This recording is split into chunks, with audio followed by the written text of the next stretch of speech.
We focus on three verticals that we think that are really important in the challenge that we want to affront, that are agri-food, sustainability, and smart cities.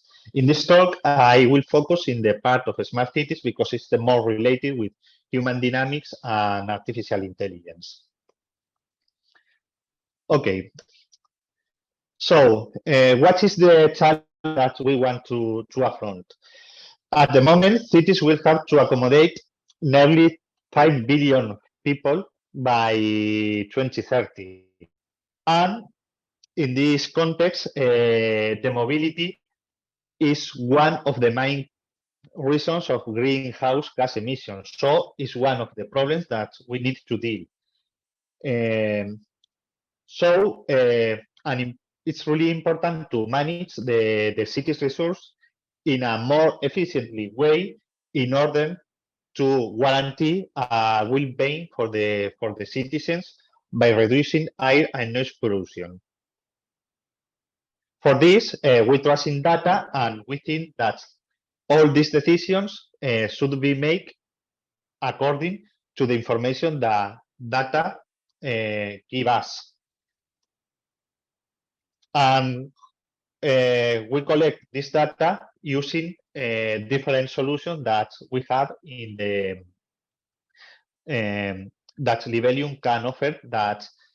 And we can work with high quality stations in order to monitorize pollutions, smart parking in order to understand the dynamics of the traffic, waste management, crowd monitoring in order to understand where the people is going, and also temperature, weather, and so on.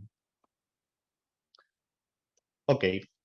Regarding air quality, a lot of people, nearly 9 million people, were exposed to, especially to deadly particle pollution. These particles have a really nocive effect on the health and are related to cardiovascular and respiratory illness. And on the other hand, noise is one of the biggest pollutants in modern cities, but the risk is, I think, is often overlooked. So, provide cities and private organizations cost-effective and quite high-quality real-time data on the level of air and noise pollution is an important tool in order to deal with this problem, and of course share the data in a meaningful graphic presentation for transparency.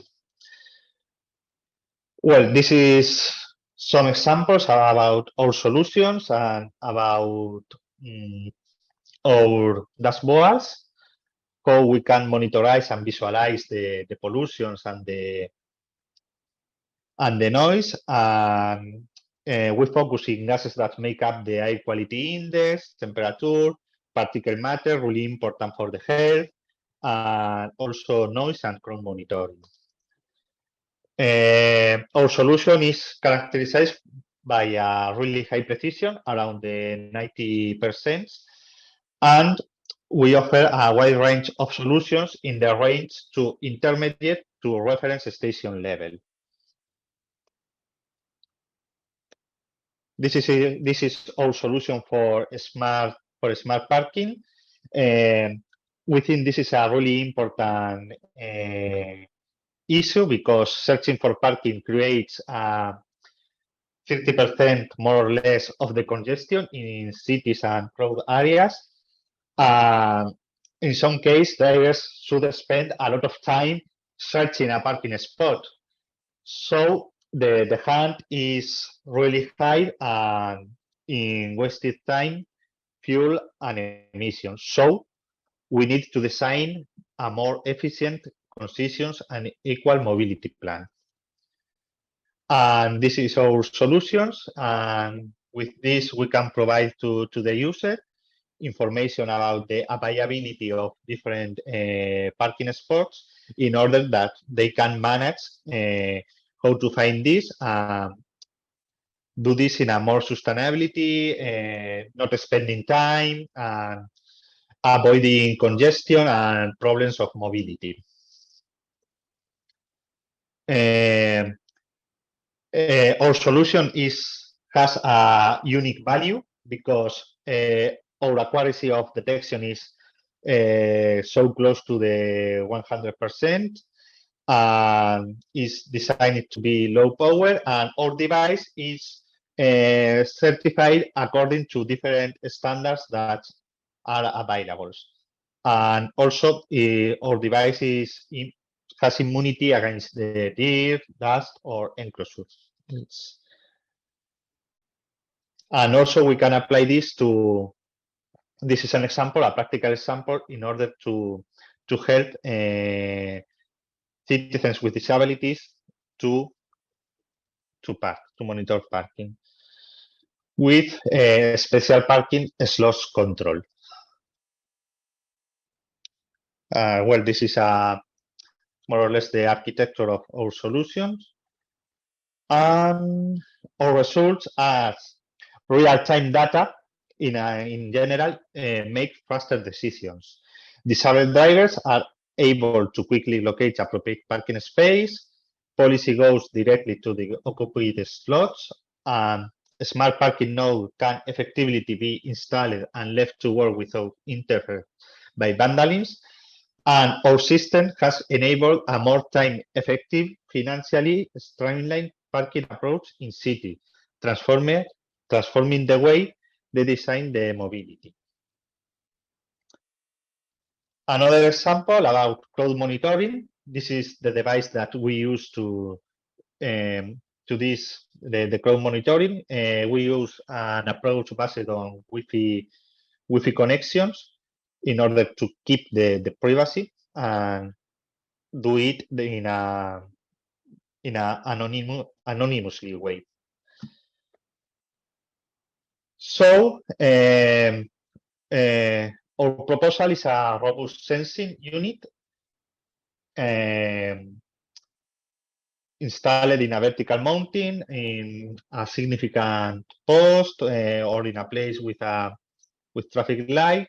The sensing unit detects and counts the Wi-Fi and blur radius in around 300 meters, and as I said before, is anonymous, so we keep the privacy.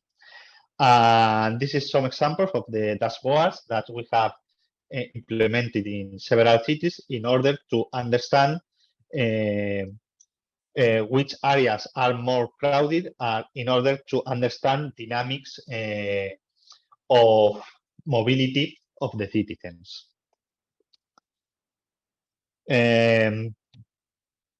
Our solutions it's really robust. It's a highly robust sensing device. No cameras, lower visual impact, no image captures, less citizen rejections, and fully anonymized MAC addresses for the counting. Also, we can use the power of data analytics to implement tracking functions, heat maps, and more, and to provide to the user a rich data analysis in the dashboard.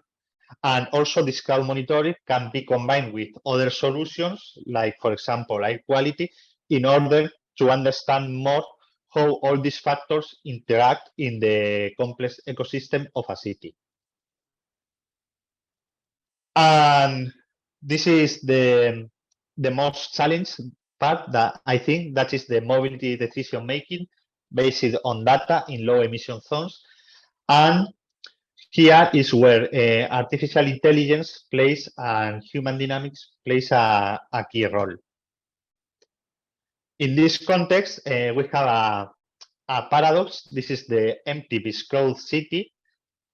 In some cases, the traditional information systems are a bit blind because they see the city as an empty city with no people, where nothing occurs. But the reality is the cities are full of life, and the challenge is to to understand this real life context, these dynamics, and this contextual information in order to provide the best solution and the best solutions to the public administrations in order to manage the mobility.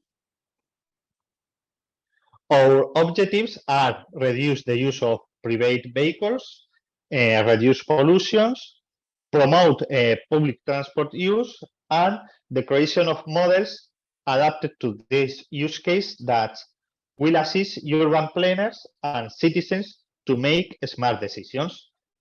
Our proposal for each one of these objectives is a real-time traffic monitoring via satellite data and alert system. We use data from Sentinel, Copernicus, and so on to notify users about current roads status. Also, for reduce the pollutions, air quality monitoring via IoT sensors and creation of pollution origins models. We work a lot with pollution dispersion models. We use Chimera, that is the model really important in the literature, and we improve it with artificial intelligence and so on, deep learning, and we can predict the dispersion of the pollutants in a really accurate way, and also understands where the origins of these pollutants is located. For the transported public, we propose urban planning of new parking areas using our parking sensors to transfer to multiple types of zero emissions public transport. And finally, we propose a decision support dashboard based on air quality, mobility models, and alert systems, improving road infrastructure in a sustainable way, real-time assistance, and identification of visitors with locals for the citizens and urban planners. This is examples of our solutions. I don't know if I can show you the video demo.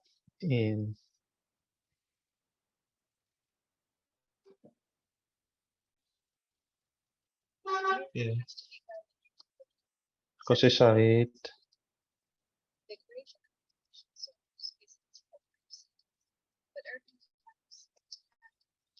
Okay, in order to, because we have a bit.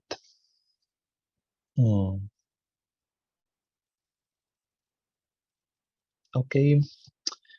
So problems of the streaming. Yes. This is our solution.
Okay. This is a summary, a little demo of our solutions. Yes. Well, and our results is that we have real-time data to make faster decisions. We have observed that we can reduce between the 4 and 20% of ton of CO2 in a directly way, and also reduce the 20% to 50% of PM pollution, improving quality and life expectancy, and more artificial intelligence models. So the algorithm continues to learn. This is a learning process. So when if we have more cities, if we understand more cities, the learning of our models will be better. And thanks really much for your attention. Of course, don't hesitate to ask any question. Thank you for a great talk. Let's just give a thanks to Eduardo again with a big applause. And this is the question and answer time. So I would like to ask to all the board members to ask any sort of things to clarify or just give a comment or something like that. Any thought of that, please please give a question. Or if you are not able to turning on the voice, then please leave a message on the chatting window. Then I will just passing that all the questions to Eduardo. So please, any questions? Right, probably quite shy boys are all around here because you know we are actually running a virtual session and quite a lot of people logged in from the South Korea. So yeah, I have a couple of questions. I actually know someone working in the University of Murcia, building some IoT sensors and coupling some AI technique to improve some architecture, living quality of life, and also think about the occupancy. So how we cannot improve the quality of living for the occupants in the building, but this is quite well aligned to this that project. So I was really impressed to your the very high technology coupling the AI and IoT. So one very interesting thing is your sensor, your IT sensor, to detect some crowd. So one of the very brave sentences is like there's no camera. So I was wondering, if we don't use the camera, then what actually can capture some crowd or some events when we installed that sensor on a street? Yes, this is a really good question, and this is so interesting because, as you said, there is no camera, so it's really challenging to capture what is happening in the street. We capture the MAC of the MAC, of the devices that are connected to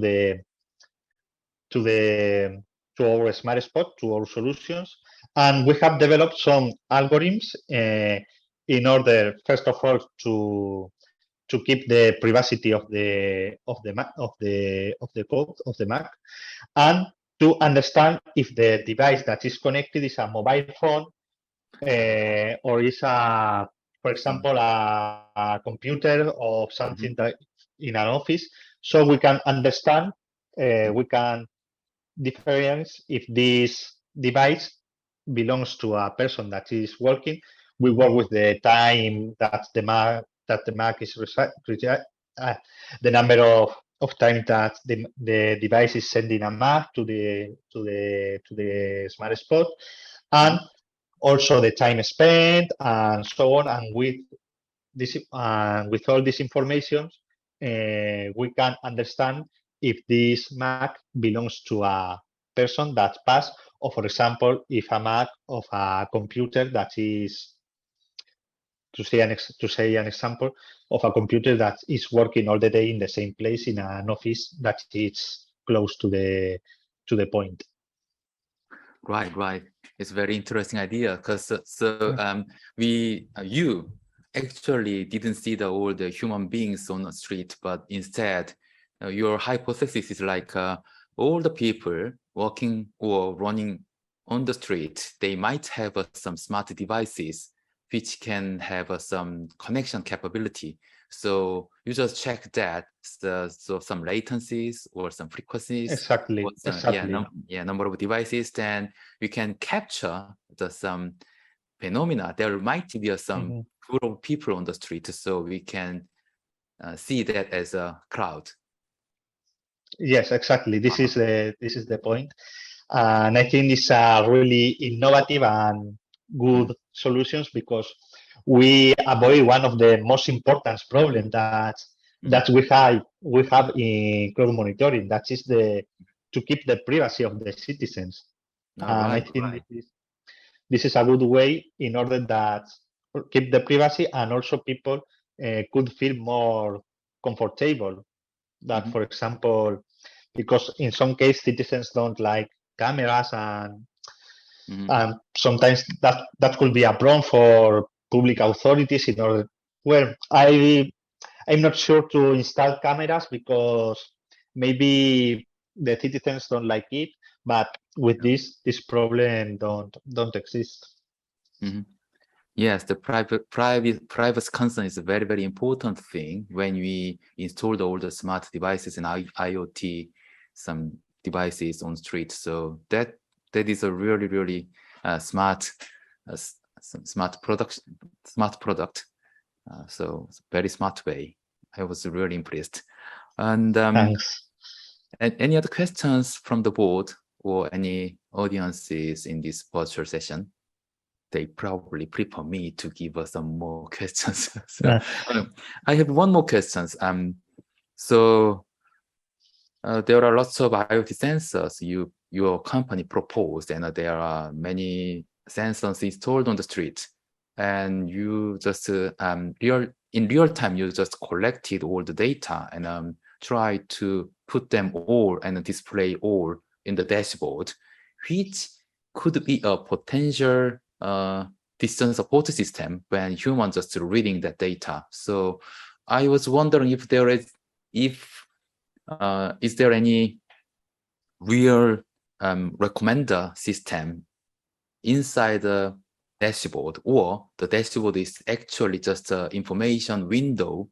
When the people look at that information, then they can take into account the information to make a decision. So could you please clarify it?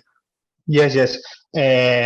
Yes, of course. In our solution, we not only show data, we also give recommendations. And in our dashboard, we use different indicators and we follow different indicators and recommendations in order to give the user more information than the data. For example, in air quality, we use the air quality index that transform a concentration value in this is a good value, this is a bad value, this is worse for the health. You can go out and nothing happens. And we represent all this range by different colors. Also, in the low emission zone emissions, for example, if we have, well, this is not the dashboard, but we have also another dashboard like this with the map, and the cells are colored by the necessity of a low emission zones. For example, we have the red zones, that this is the zones that is where it's more recommended to implement a low emission zones. For example, the green zones means that it's not necessary. So we try to give more information, to interpret the information and give to the final user the data in an easy way in order that they can make the correct decisions.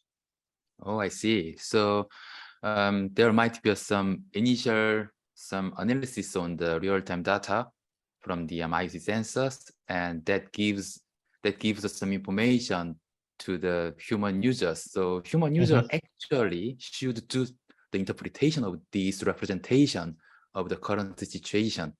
Yes. Right. Yes. Very clever. Right. Okay, thank you. And any other questions from the board? So we actually behind the 5 minutes from the schedule. So I think my last question is your last question. So I really appreciate the very interesting talk from the Rebellion on behalf of Antonio Ara and Eduardo give a very impressive, very, very interesting talk to us. So thank you very much. And just so thank you again to Eduardo with a big applause. Okay, thanks really much. Thanks really much for the session. I think it's really interesting. Thank you. Thank you. Bye. Bye. Okay, stops.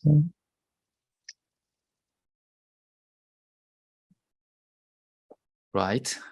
Thank you very much for attending these virtual sessions. Actually, there is some schedule hectic in Uzbekistan, so there might be some delay in starting this session, but we just running this on time.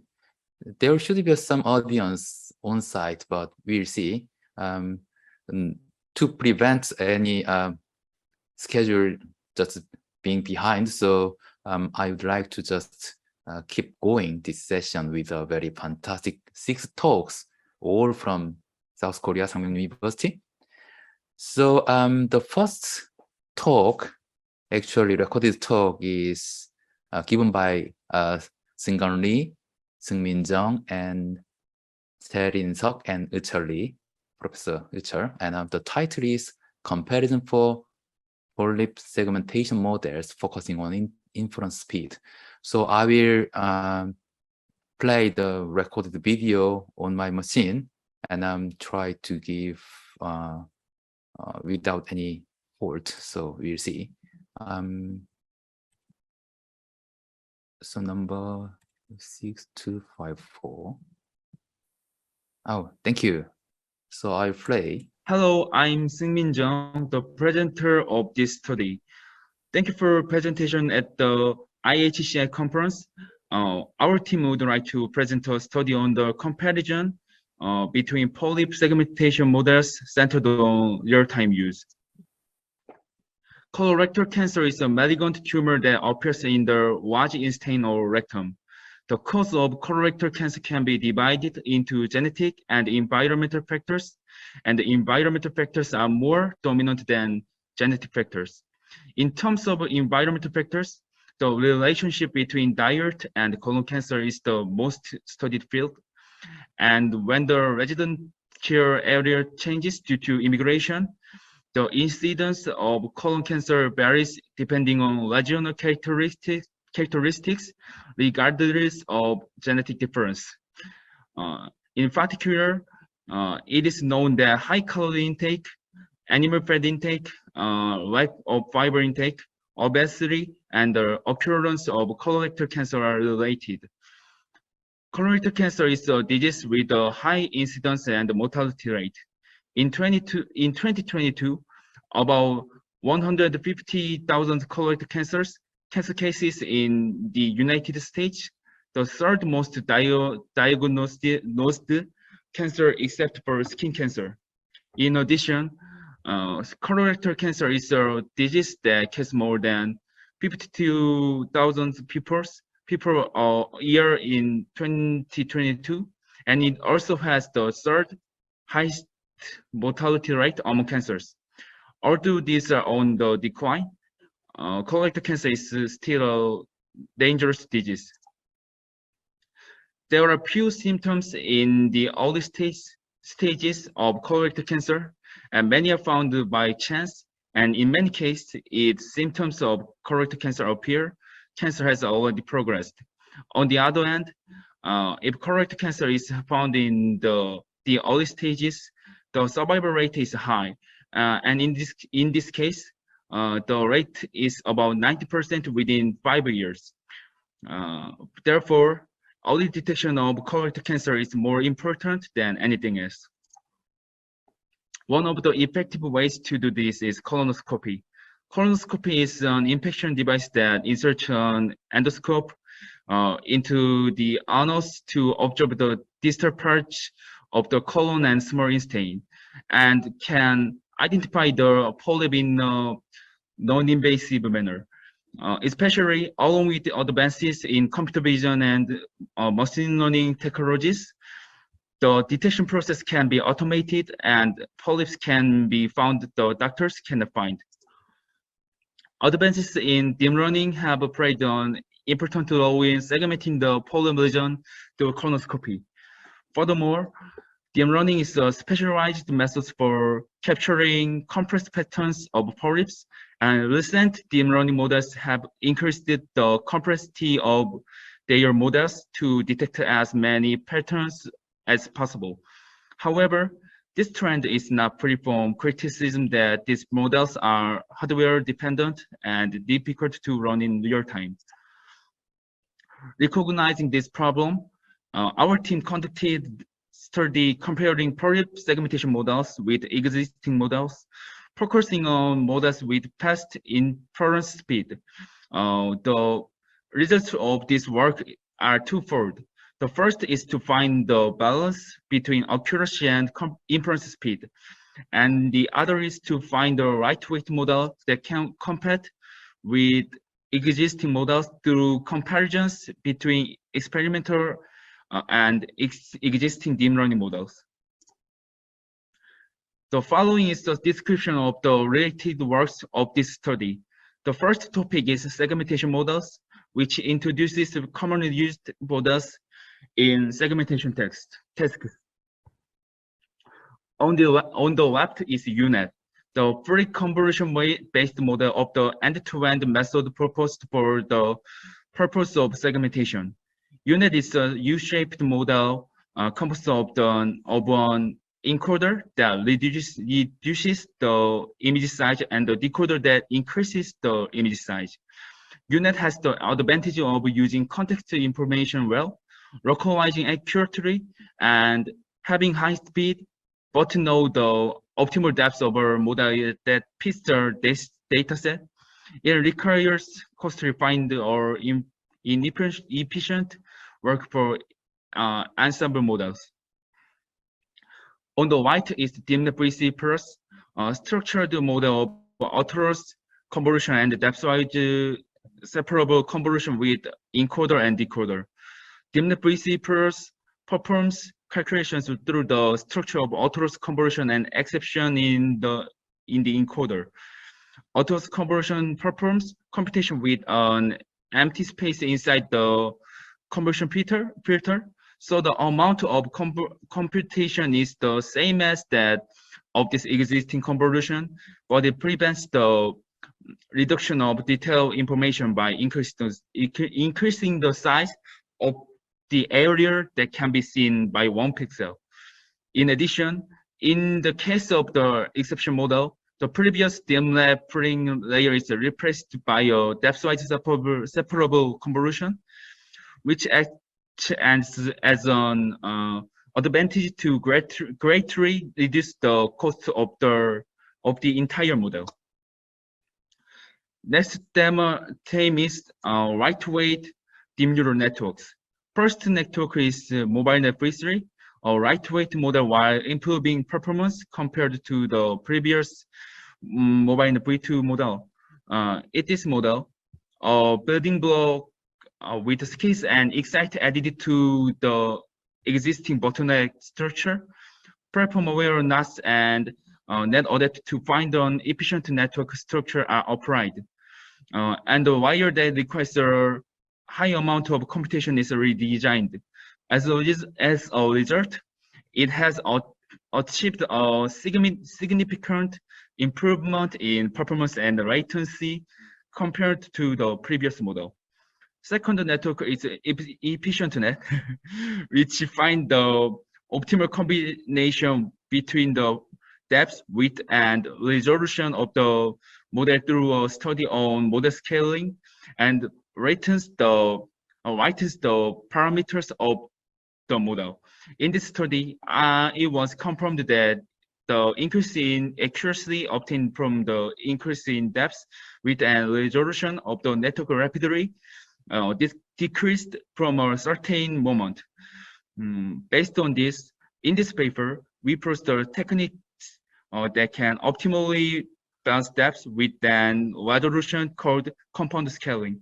As a result, efficient net with compound scaling operated MNASnet shows higher accuracy and significantly improved latency than previous high complexity models. In this study, we used the white neural network as an encoder for segmentation model to create a model with fast inference speed. Per encoder, MobileNet V3, EfficientNet, and RegNet were used. For these neural networks, the number of parameters does not exceed 10 billions. In addition, all of the encoders were pre-trained via a ImageNet dataset.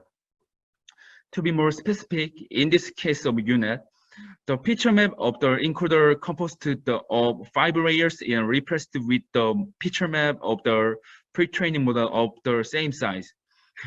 Meanwhile,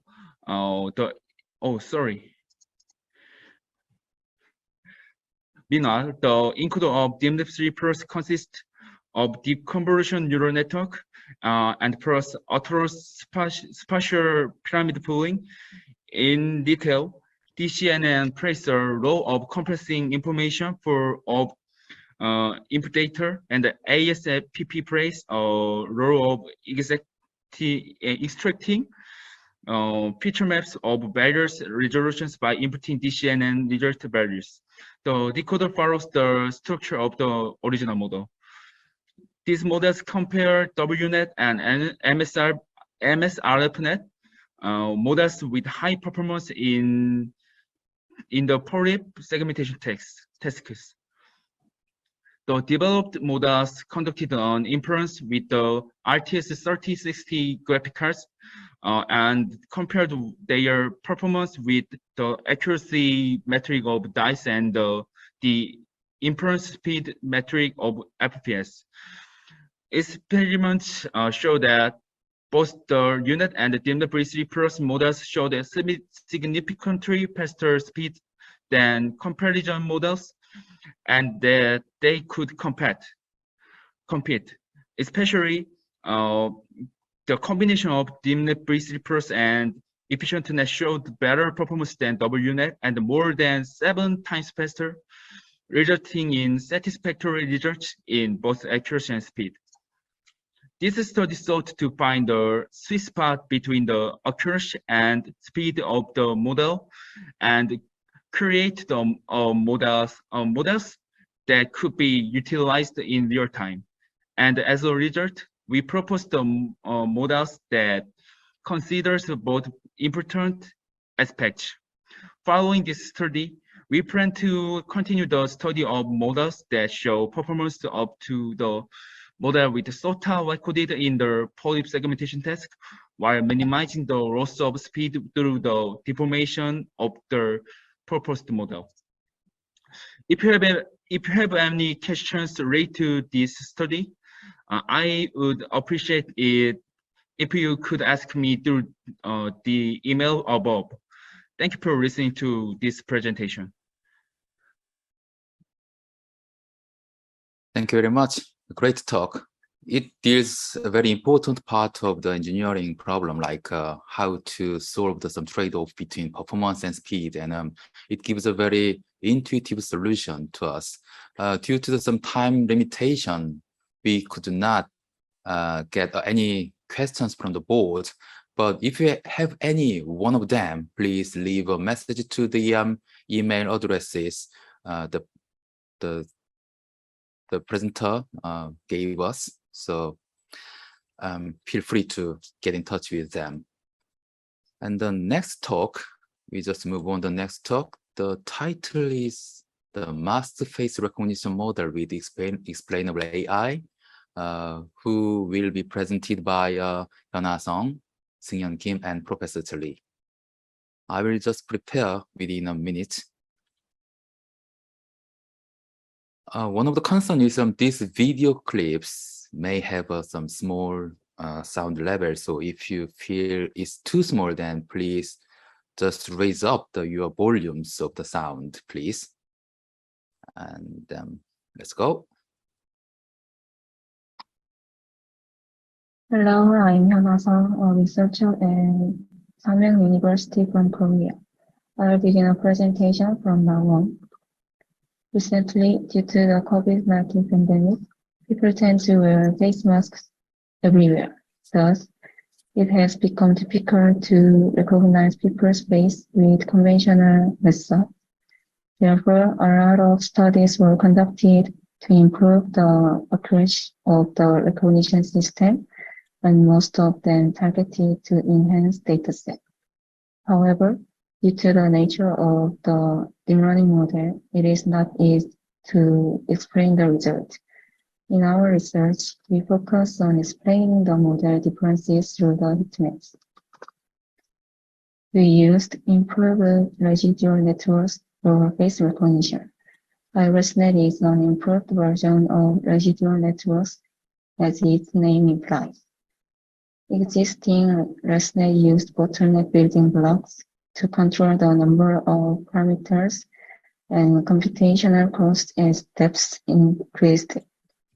But IResNet can include 4 times more spatial channels in the building block than existing ResNet, while also controlling parameters and computational cost.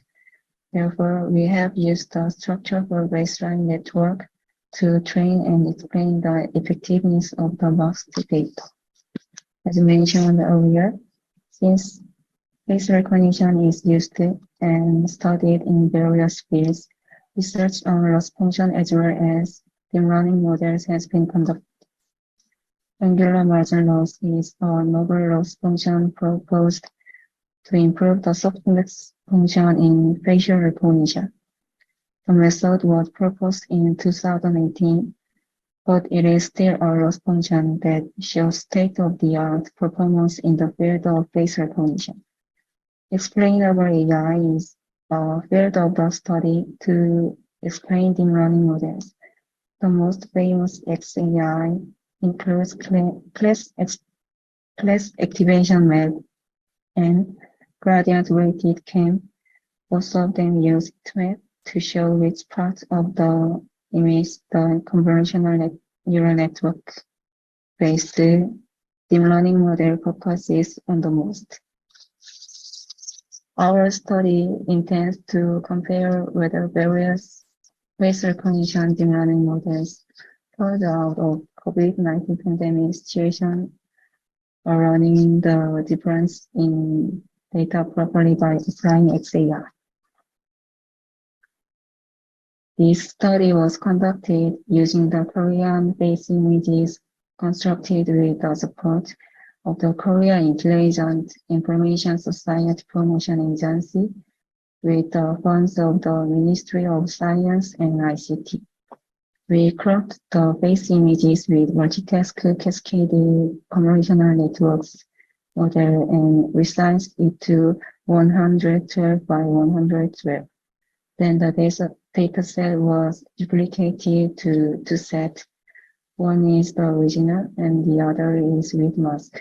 We used face random masks to generate masks on the faces. We proceed with learning from IResNet. We used 101 layers, so our overall model structure is IResNet 101.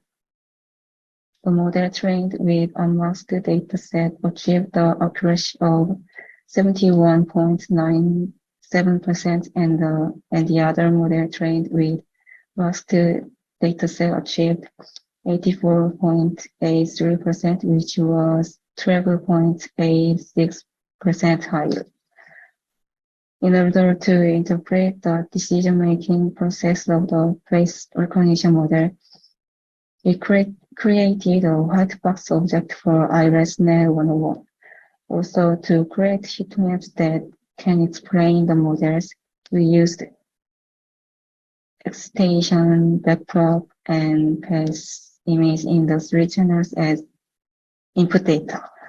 The heat map for the first convolutional layer is used for the output. This figure shows the cosine distances between same person's images and different people's images.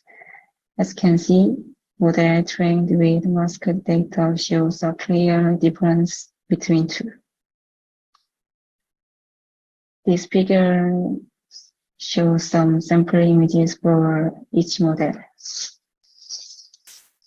You can see heat maps focus on lost area, which is not the reason of interest when recognizing people with masked face. In this paper, we tried to check whether the face recognition model learns the data difference properly. As a result, we were able to confirm that in the case of models trained with mask-covered images, the test accuracy was higher in the mask-covered data than in the existing model. In addition, we demonstrated the reason why the model's accuracy is high using XAI. In future studies, in addition to the models used in this paper, various models commonly used in face recognition will be included to increase persuasion. Furthermore, we would like to examine the effect of objects that cover various face areas, such as sunglasses as well as masks. Thank you for your attention. For more questions, please email us. Thank you. Thank you for the great talk. This is a very important presentation and a technology because we are still in the era of the COVID-19 pandemic. So the identification of the human beings by some facial imaging, which area is covered and which is not, detecting that and extracting some important feature or principal component from the image is very important, very crucial for some identification. And this is a kind of some pilot study, which area is important to detect the human. And also, if we just cover the facial area, there is still some information we can use to detect the human or recognize human. So this is a quite good preliminary study to prove this type of hypothesis by using original model and fine-tuned with some masked image, and also give us some good insight for the some indication of the some remained parts covered by some other object. The human face can deliver some information to detect some identity. So thanks very much for the great talk, and please leave us some question and or some comments to the authors' email addresses they presented before.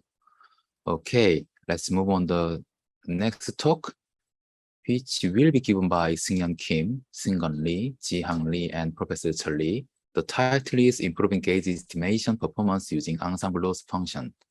I will just set up all the video recordings within a minute. Okay, let's go. Good afternoon, everyone. Thank you for being here. I'm Seung-Yeon Kim from Sangmyeong University in Seoul, the Republic of Korea. The topic of my presentation today is improving gaze estimation performance using ensemble loss function. The order of this presentation will follow our paper. First, I will briefly discuss about how we got into this approach by showing introduction and related works. Next, I will talk about the method we proposed along with the results. Finally, along with the conclusion, we will introduce the works to be made in the future.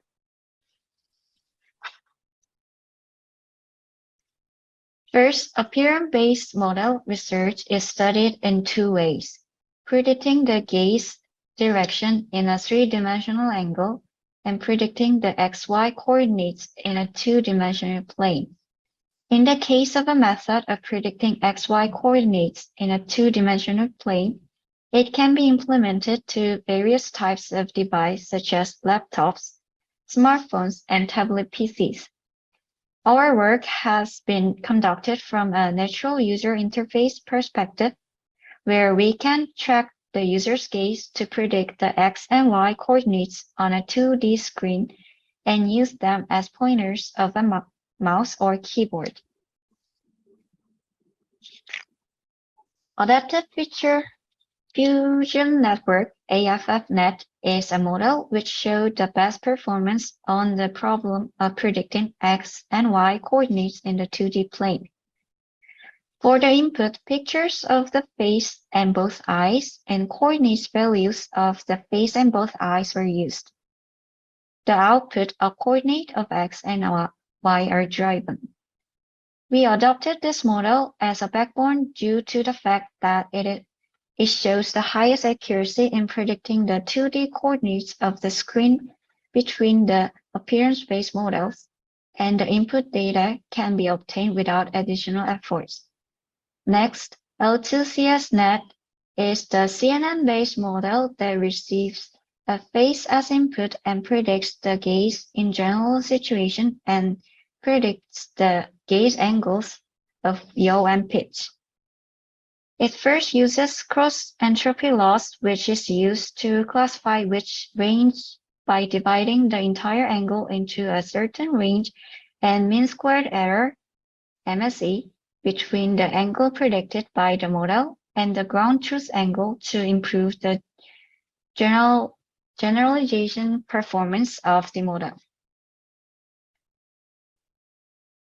Squeeze and excitation network, which is known as the SANET, is a way of improving the performance of existing deep learning models. As can be seen by the illustration here, only a slight amount of computational cost increases compared to the remarkable improvement of the performance. Developing from these ideas, we propose a method to increase the performance by adding small calculations to various appearance-based gaze estimation models. This is the overall view of our proposed method. Deep learning model layers were not explained specifically because it is not our contribution point. Any kind of appearance-based model can be used. For the implementation, we used the structure of AFFnet as a deep learning-based model to learn features from images and landmarks, since it was the model showing SOTA performance based on the targeted 2D screen. We thought that the effectiveness of the method we proposed, which is the loss layer and the loss function, could be shown more clearly. For the loss function, we first separated X and Y coordinates respectively. This is because we thought that X and Y would not interfere with each other on the coordinates. After that, the screen is first divided into 40 blocks and the X-axis and Y-axis, and the block is predicted through the softmax and calculated as cross-entropy loss. At the same time, it goes through the learning process by combining the mean square error loss with the ground truth coordinates. The method of splitting the layer and calculating the loss is designed to be attached to the CNN-based eye tracking model like SANET. The following is the result of this paper. Every FORD uses different set of test data. Since MPII gaze consists of 15 participants' data in total, we first separated one person for test data and 14 people for training, so the total number of 15-fold results could be made. For the results, we used mean average error, equation 1, is the formula for MAE we used. Table 1 shows the highest height and width of the laptop size used by each user in centimeter and the pixel unit of the resolution used. The mean average error is shown in centimeter in the last column. It can be seen that the average MAE of 50 subjects were 3.7887 centimeter. It also be seen that the minimum MAE is 2.2678 centimeter and the maximum MAE is 5.7692 centimeter. Next, we use the result presented in the review paper for performance comparison with existing studies as shown in table. Among them, AFFnet, which we use following the layer structure of the basic deep learning model, shows the MAE of 4.21 centimeter, which is superior to other models. After applying our proposed layer, the average MAE of 3.78 centimeter, which is the best between state-of-the-art models. We also computed the ratio of the implementation shown in equation 2. Taken together, it is clear that our proposed method improves the performance of gauge estimation by using a simple ensemble approach. Lastly, we predicted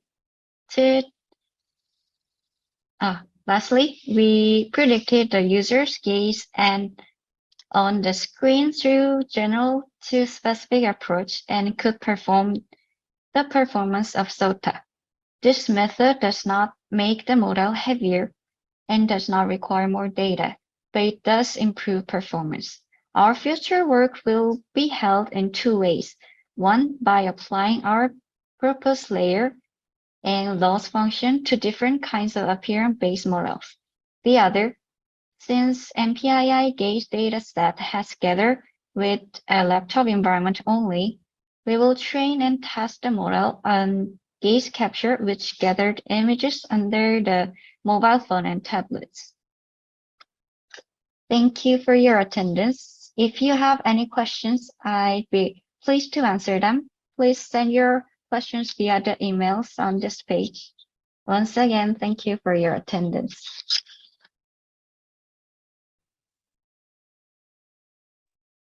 Thank you for the great talk. If you have any questions, please leave a message to these email addresses the presenter gave to you.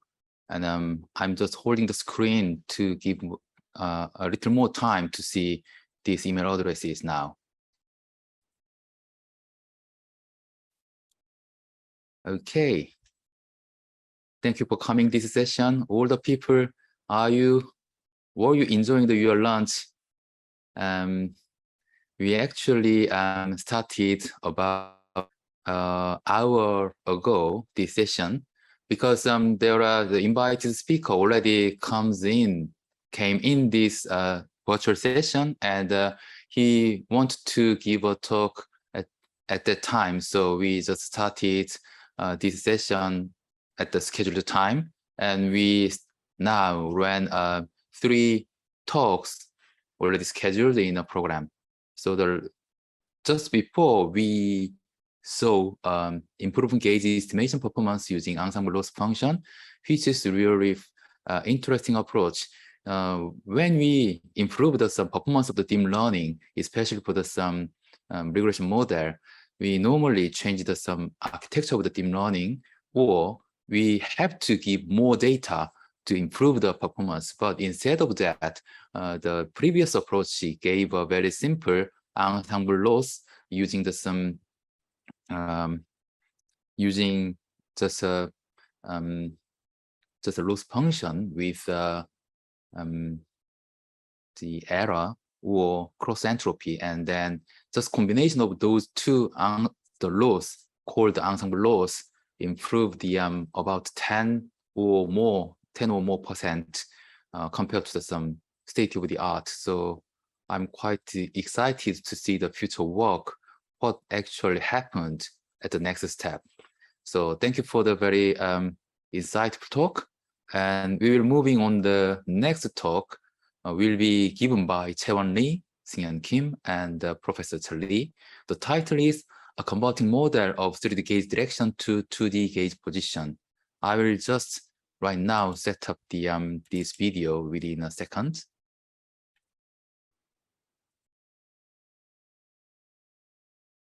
So let's go. Good afternoon. I'm Chaewon Lee, a master's student at Sangmyeong University in South Korea. Thank you for taking part in this presentation today. I'll be talking to you about a converting model 3D gaze direction to 2D gaze position. From the late 90s to the present, research on gaze estimation has been actively conducted.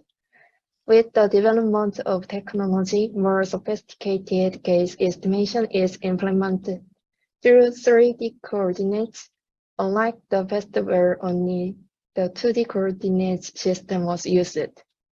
Accordingly, as the methods of deriving the results from the 2D and 3D coordinate systems were naturally divided, the performance was compared in each area. However, we believe that the field of gaze estimation will advance further if we use the similarity of the two approaches to compare performance across area rather than within each area. We used an approach of converting results from a 3D coordinate system into 2D to compare how we derive results from a 2D coordinate system with those from a 3D coordinate system.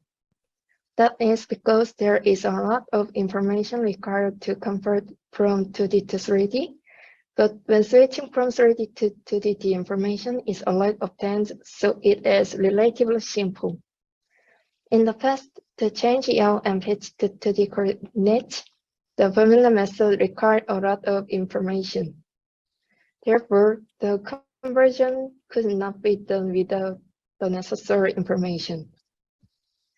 In addition, when conducting research related to gaze estimation, excess of open datasets are used, and the formula method is even more difficult to be used because each dataset has fewer common features. Therefore, we propose a simple method that can be converted using only few information. In our proposed method, we estimated the XY position with yaw, pitch, and other given features. We tested the result with all the features and selected features which showed high correlation with the model's target.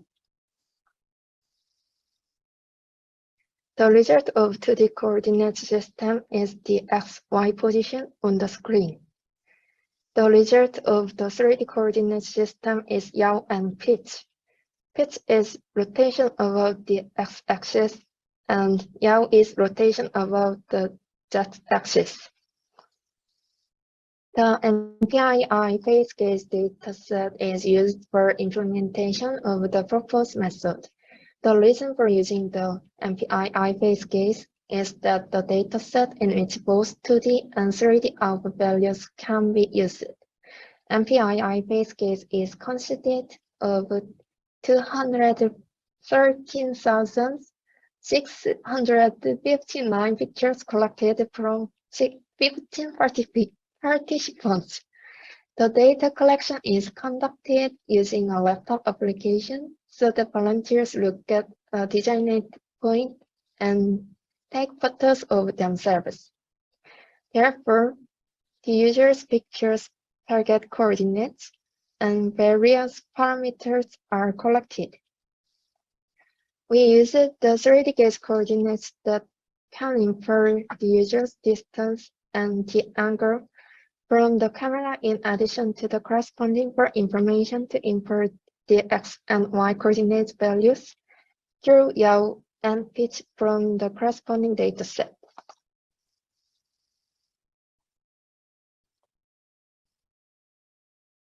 The images show the correlation of all pictures with X and Y positions. The left graph shows the correlation with the X point, and the right graph shows the correlation with the Y point. And the number on the x-axis is mapped to the feature index in the table in the previous page. The indexes of the highly correlated features are 21, 22, 23, and 26, respectively, which are the 3D gauge target location in the camera coordinate system X, Y, Z, and pitch. According to the results of the correlation analysis, we used a total of 5 features, including yaw and pitch, to train the model. The table summarizes the results when all features are included and when only 5 selected features are used according to the correlation analysis. All participants had the same physical monitor size of 28.65 centimeters in width and 17.9 centimeters in height, and participant number 6 was excluded because the physical monitor size was different. The result is an error in centimeter, rounded the numbers to 3 decimal places. Also, we are displaying the results in 2 ways. First is simple error calculated as mean absolute error. Second is the ratio of monitor size to error. It can be seen that the average error is lower than when all features are used. Examples of comparison between ground rule and predicted gauge points are presented in this image. In here, the in-phase image and the corresponding gauge position on the monitor plane were expressed in pairs above and below. Red dots represent the ground rule point, while blue dots represent the predicted gauge point by the proposed model. The above image is almost similar, but the below image shows a lot of error range. It is assumed that the reason is that the image is staring at an ambiguous place even with the naked eyes. Through the method we propose, it was confirmed that fairly accurate gauge estimation is possible without wearing equipment or infrared cameras for eye imaging. In future research, we plan to develop application software for actual use considering the real-time and optimization of the continuous monitor path of the eye position estimated in frame units. Thank you. If you have any questions, please feel free to contact us at the email address shown.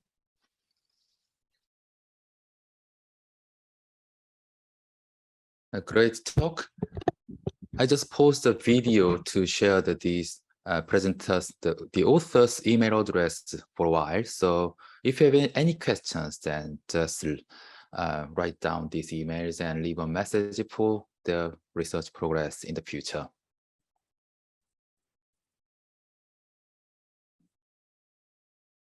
All right. So this talk was quite interesting because the projection is one of the fundamental operation in computer vision and many signal processing. And this just makes that very lightweight. I mean, just a small linear regression. Linear regressor gives a very quite high precision, the accuracy of the regression estimation. So it would be quite good to apply some mobile environment or very lightweight resource constrained devices. Then this approach is really good to give us some good estimation of the coordinates, which can be applied to the some natural NUI, natural UI, or some another human-computer interface techniques. So I just want to say hello to all the audiences in the Uzbekistan. I'm very sorry not to coming to there and give some session chair roles in there because of the very huge teaching load and some administrative work in my university. I inevitably just stayed in South Korea, and I'm very sorry to say hello via this Zoom virtual setting. So, okay, are you all right? Okay, we just moved on. The next talk will be given by Sumin Jeon, Hyuna Sung, and Professor Lee. I think the Professor Lee would be some very important host for this session. Okay, the title is Deepfake Video Detection Using the Frequency Characteristic of Remote PPG. So just give me a second and I will set up all the video to share with you very shortly.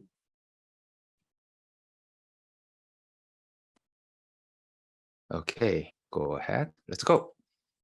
Hello, I'm Sumin Jeon, a master's student at Songmyung University in South Korea. Oh, sorry, I just paused this video because the recorded voice level is quite low. So if you have any difficulty to hear the recordings, then please volume up in your rooms or in your laptop or desktop, please.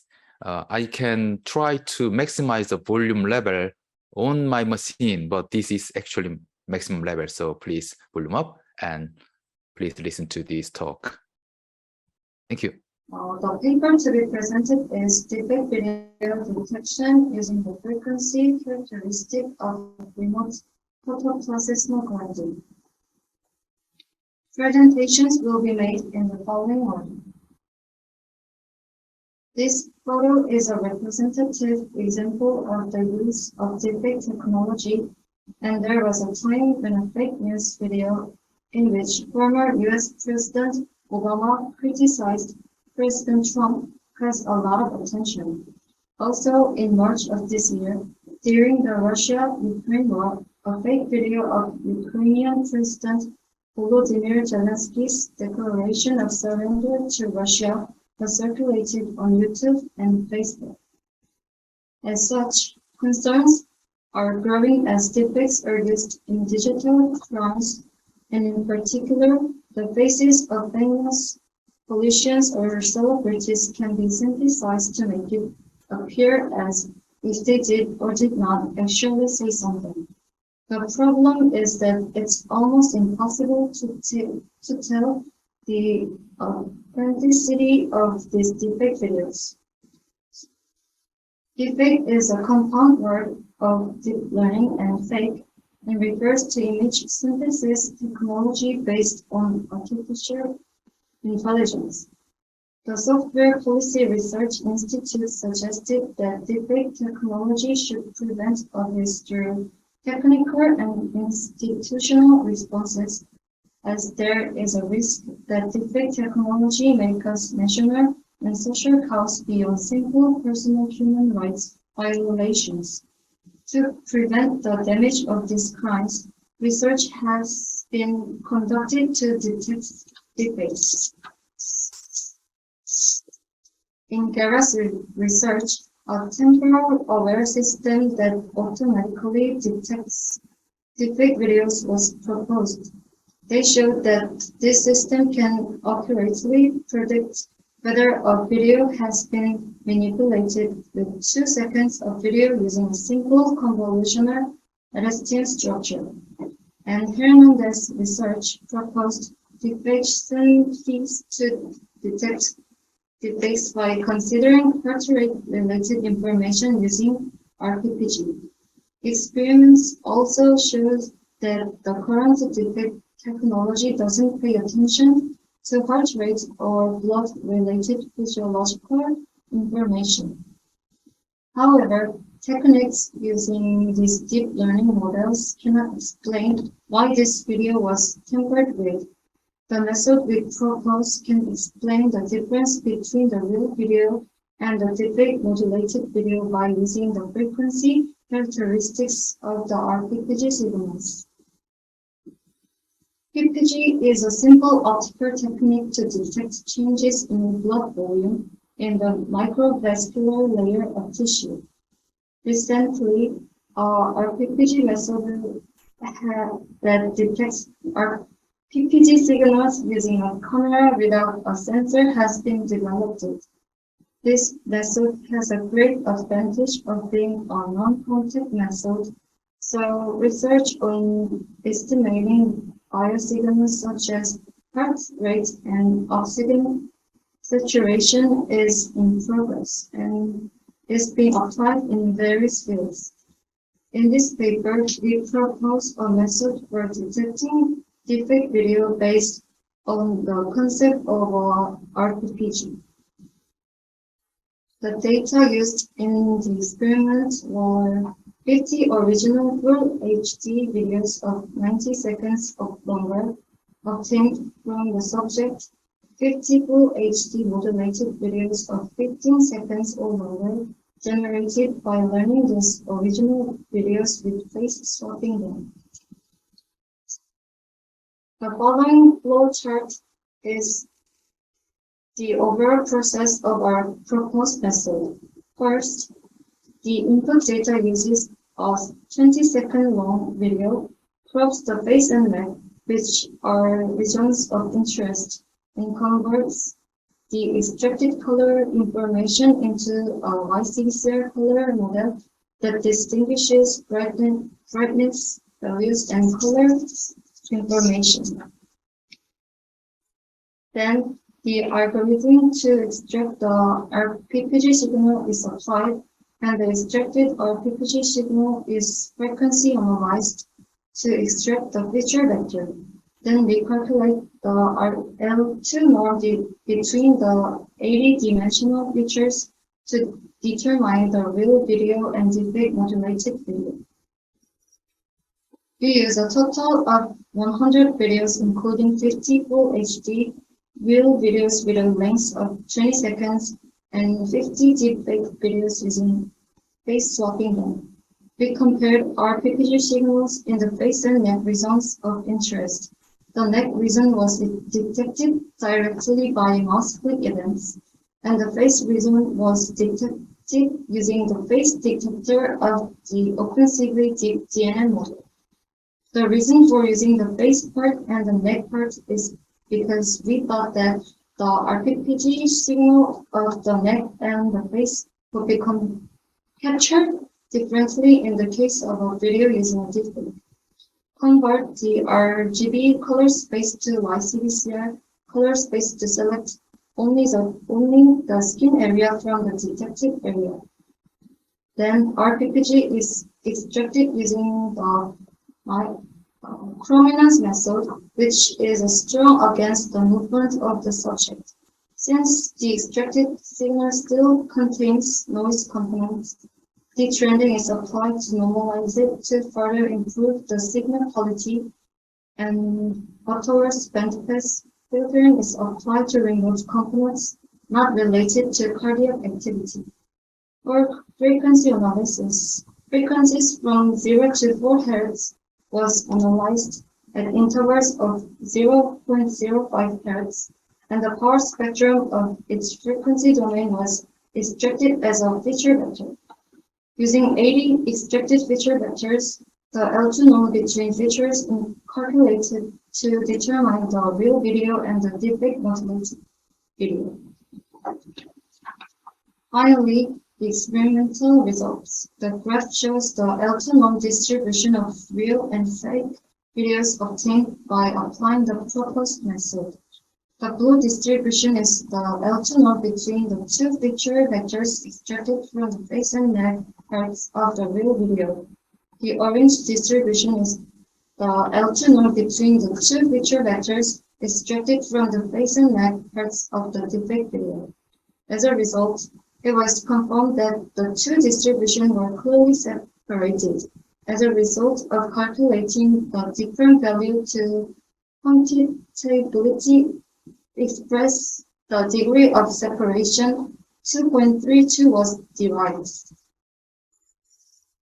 We aimed to differentiate between real face video and deepfake modulated video using our PPG signals. As a result, we confirmed the difference between the real video and the deepfake video through experiments. Quantitative D prime values support our claim that there is significant difference between real face video and deepfake video. It seems that our proposed method can reduce the risk of exploitation of deepfakes. In future studies, we plan to increase the amount of data to increase the reliability of the study results, and we plan to conduct the study with data sets built using multiple models. This concludes the presentation above. If you have any question, please contact us at the email address below, and we will respond. Thank you. Yeah, great talk and beautiful presentations. If you have any questions, please leave a message or any comments on these email addresses. I just paused the video to give more time to hold the email address information. So please please take these emails when you have any questions. All right, very interesting talk. So deepfake is one of the most serious problem to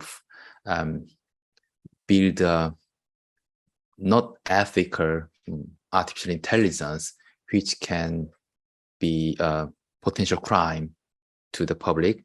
But this method is a kind of very efficient and very impressive technique to detect what's the fake and what's the real. And one of my suggestions when I listen to this talk is the last slide. They give us some evaluation between fake images characteristics and real images one. It seems like some two different probability distribution. So probably we can apply some KL divergence to detect the difference between them, and then that can be some measure to detect there is a difference between them, so detect the fake image from the original, the real image. Yeah, very interesting talk. Thank you very much. And next talk is actually the last talk of this session. So we are running quite fast. So the next speaker is Kon-young Lee, Ho-jun Yu, Jae-moo Oh, and Professor Cheol Lee. And the title is Extremely Lightweight Skin Segmentation Networks to Improve the Remote PPG Measurement. It's quite, the title is really ambitious, so we'll see what is actually implemented and presented in this talk. So give me just a second to set up the video. Okay. Here we go. Hello, my name is Ho-jun Yu from Sangmyeong University, Republic of Korea. I present our paper, Extremely Lightweight Skin Segmentation Network to Improve Remote Photoplashismography Measurement. Photoplashismography, called PPG, is signal that can be obtained by measuring changes in microvascular blood volume. It was introduced by Hutchman. It has a lot of information about cardiovascular and is not only easily measurable, but also provides a low-cost solution for health monitoring. So it has been actively studied and developed. PPG can be measured by contact sensor. This signal is called contact PPG or CPPG. Alternatively, PPG can be measured using a camera to obtain a minute color change on the skin surface. Our PPG was introduced by Rearing, Mastic, Steen in 2005 and Humphreys, Ward, Markham in 2007. Typical RPPG measurement methods are as follows. PCA is using PCA to decompose the raw signal.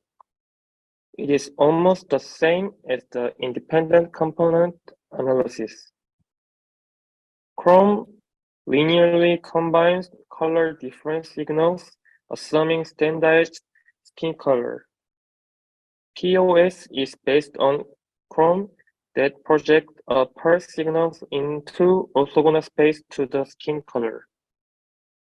OMIT use QR decomposition to find a linear least square solution for pulse signal extraction. The skin segmentation method approached by the RPPG method just mentioned can be summarized as follows. PCA does not use skin segmentation. Chrome uses threshold-based method. POS and OMIT use machine learning or deep learning-based method. Exactly, OMIT did its own landmark coordinate-based skin segmentation, not UNet, but it is not mentioned in this presentation. There are two typical pros of skin segmentation for PPG measurement. First is only the skin pixel region is related to the RPPG signal.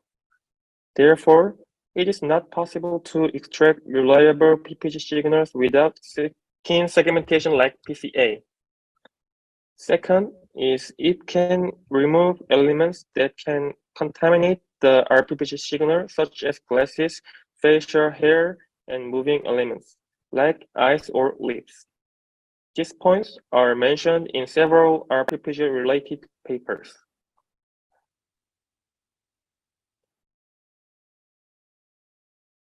Among the skin segmentation method, the threshold-based method is a method of performing skin segmentation using a limited range of human skin color. Usually, segmentation is performed on the HSV or YCBCR color space. However, this method is not sufficient because change in illumination conditions or presence of pixels like human skin. Recently, deep learning-based methods have shown better performance than traditional methods, and even real-time processing is possible. This is the same on the segmentation test. Therefore, we also have studied deep learning-based method, and we propose in this paper an extremely lightweight skin segmentation network called ELSNet for reliable RPPG signal measurement. Our model's architecture is as shown in the figure below. The overall architecture of the model is almost the same as the SINet, proposed by Hyojin Park in 2020. This network enables feature extraction with less computation costs through partial squeeze block called S2 block and group convolution. We optimize this model architecture for skin segmentation by changing network depth and so on. The detailed model architecture is as follows.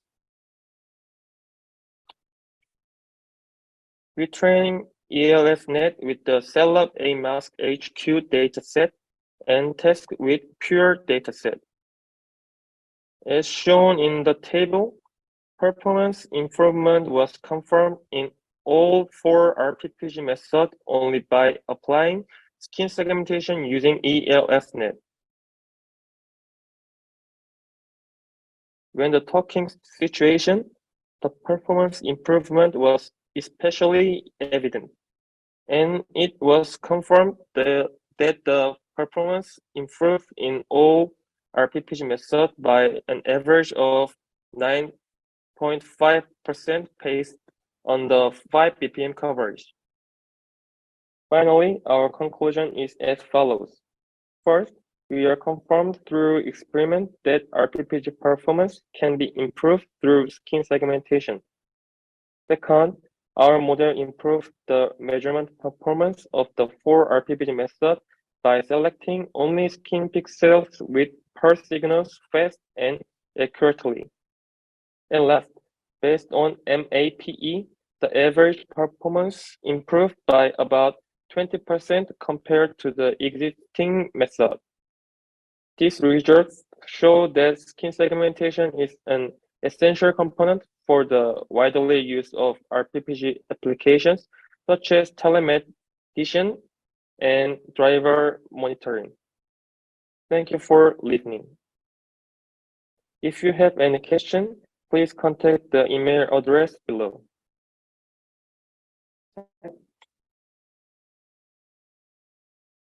Hello, my name is Ho Jun-yu. Sorry, I just made some mistake, but what I want to do is just pause the video and show some time to share the email address of the authors. If you have any questions, please leave a message or email to these email addresses. I just leave the screen up for a while and then back to the our session. So thank you very much for the very interesting talk and very comprehensive result. The title is actually the extremely lightweight skin segmentation networks, deep neural networks, and the advances in the performance is obvious. We can see the 20% approximately improved compared to the state-of-the-art deep neural network. But one thing I would like to suggest is the title actually acknowledges the extremely lightweight. It is very strongly emphasized, but we don't have any evidence on that. It means what is the efficiency of that network? It actually using the deep neural network, so there should be quite a lot number of parameters in there, but there is not comprehensive evaluation on that compared to the some deep neural network or state-of-the-art, which is already published in the past papers. So I think one of the authors is still on the this virtual meeting space, Kon-young. So can you tell me whether how much your network can be improved in terms of efficiency of the neural network? I mean, how much portion of the parameter can be reduced when using this neural network as you entitled extremely lightweight network? Can you give me some idea on voice or using the chatting window if you're available to answer this question?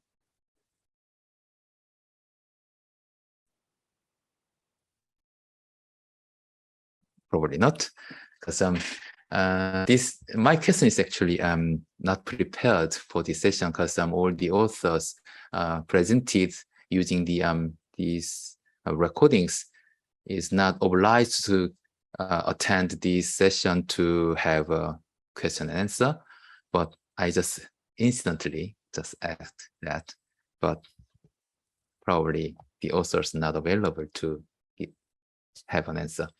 So we successfully have invited talk by a Libellium company in Spain. Unfortunately, Antonio Jara is on his business trip, so the Eduardo give a talk on behalf of Antonio, and we have 6 fantastic, very interesting talk in this session. So this is probably time to closing this session, but I'd like to ask any questions or any comments when you listen to this fantastic talk. So please please show your interest or show your questions to here or leave a message on the chatting window. Then we will try to give an answer or time to have some discussion on that.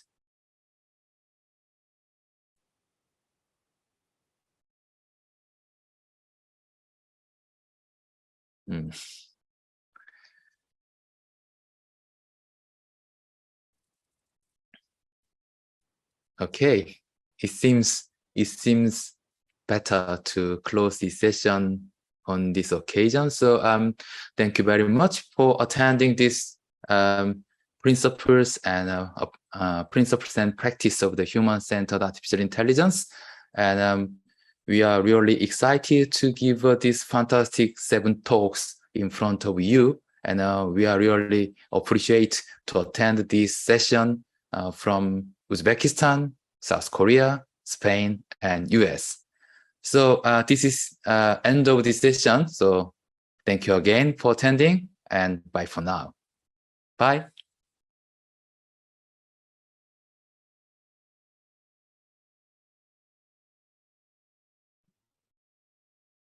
Good afternoon, everyone. Good afternoon, sir.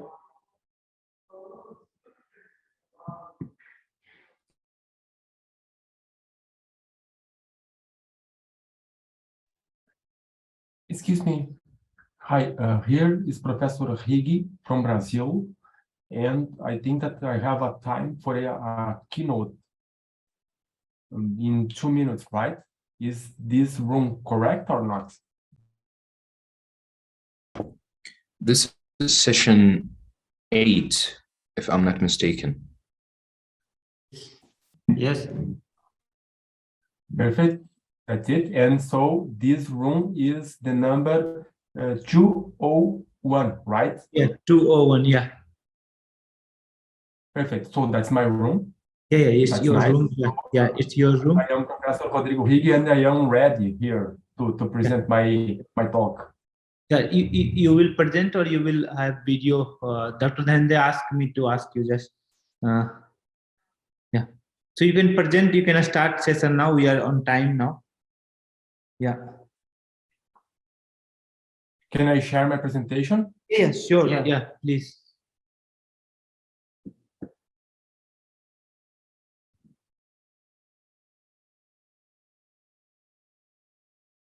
Yeah, please go ahead. Yeah. Thank you, Professor. So, yeah. Let me start my video all a second. Yeah. I'm trying here. Oh, hi. Here, my name is Rodrigo Higi, and well, I am professor here in Brazil, Unicinos University. So that's a pleasure for me to be here in the event. So International Conference on Intelligent Human-Computer Interaction. That's a very, very pleasure for me, right? So I will talk about a research that I am doing here. I am a coordinator of a research project in the thematic of smart cities and healthcare. And so the title of this talk is on defining and deploying health services in fog cloud architecture. So if you have any doubt, please do not hesitate on contacting me by my email in this slide. So going ahead, that's a very, very important slide for us because today we have situation named A, right? So where the intelligence, the interface, the dashboards, and the notifications, also the alerts are basically all together in the cloud. So today, the most architectures that we have present these models deployed in the cloud, right? But what are the main problems here? So we have a huge latency when talking about IoT and basically when talking about latency sensitive applications like healthcare ones. So my idea is to deploy a system named B here, right? Where we can divide the responsibilities, right? So we can also present artificial intelligence alerts and notifications, and also computing service. And basically here we are talking about service, health service, right? And so the idea is to spread them along with the chain. For example, to put some knowledge in the IoT itself, right? Also in the edge, also in the fog, and so on. So that's my main mindset for the project, is to not to have all together in the cloud, but well, the idea is to spread the models along the architecture. So here is one of the main slides of my presentation. So that's a big picture of the project. In Portuguese, the name of the project that I am the coordinator is Minha História Digital. In English is my digital history. So the idea is to work with healthcare service, and basically we are working with 5 vital signs: respiratory frequency, cardiac frequency, also blood pressure, temperature, and oxygen saturation, right? And so in the lower part of this slide, we can see our architecture at a whole, right? So in the bottom, we have the edge, and also we have the IoT devices, smart bands, and smart watches, right? So in the middle, we have the fog computing engine, and we don't have only a single layer of fog device, but we have a lot of hierarchical layers of fog device, and our upper layer is the cloud, right? And so objective 1 is to enable this architecture. So how can we, for example, how can we map and how can we build this kind of architecture? Not only looking for the computing device, but also looking at the communication engine. What is the messaging engine that best fits this idea here? And also our objective 2 is to present some computing service that work with quality of service, energy consumption, and load balancing. The main idea here is to work with scalability. So our model should work not only with 10 users, but 10 million of users, and we can perform well. So our final objective, objective 3, right, is to deploy AI services in the fog and in the cloud, right? So in the next slides, right, I will present some details about the project and what we have up to this moment. So going ahead, that's a very short slide, so I will pass quickly here, because the idea here is, okay, we are working with mobile computing, and well, this kind of organization is very common on mobile computing, right? So we have, for example, a fog node, and also this fog node is is in charge of controlling a particular area of my city. And here we have another vision of the project. And so here it's more simple to see our layers. So in the bottom we have the edge, right? And in the middle we have several layers of fog computing. And well, in the upper layer, in the top, we have the cloud, of course. And also in the black boxes, we can see our topics that we are addressing in the project, right? So data compression, federated learning, AI, service computing, dashboards, right? And so we are working with GS1 standard and so on. So I am going a little bit faster here, because in the other slides, I will go deep on each level. So talking about edge controller, right? So that's because last year I had a presentation about the project in the event, right? So this slide in particular is a novel, because we had a lot of work, and so this is one of the achievements of our project. So looking at the edge, we have the smart bands and smart watches in the bottom, right? And so different type of sensors we can work, right?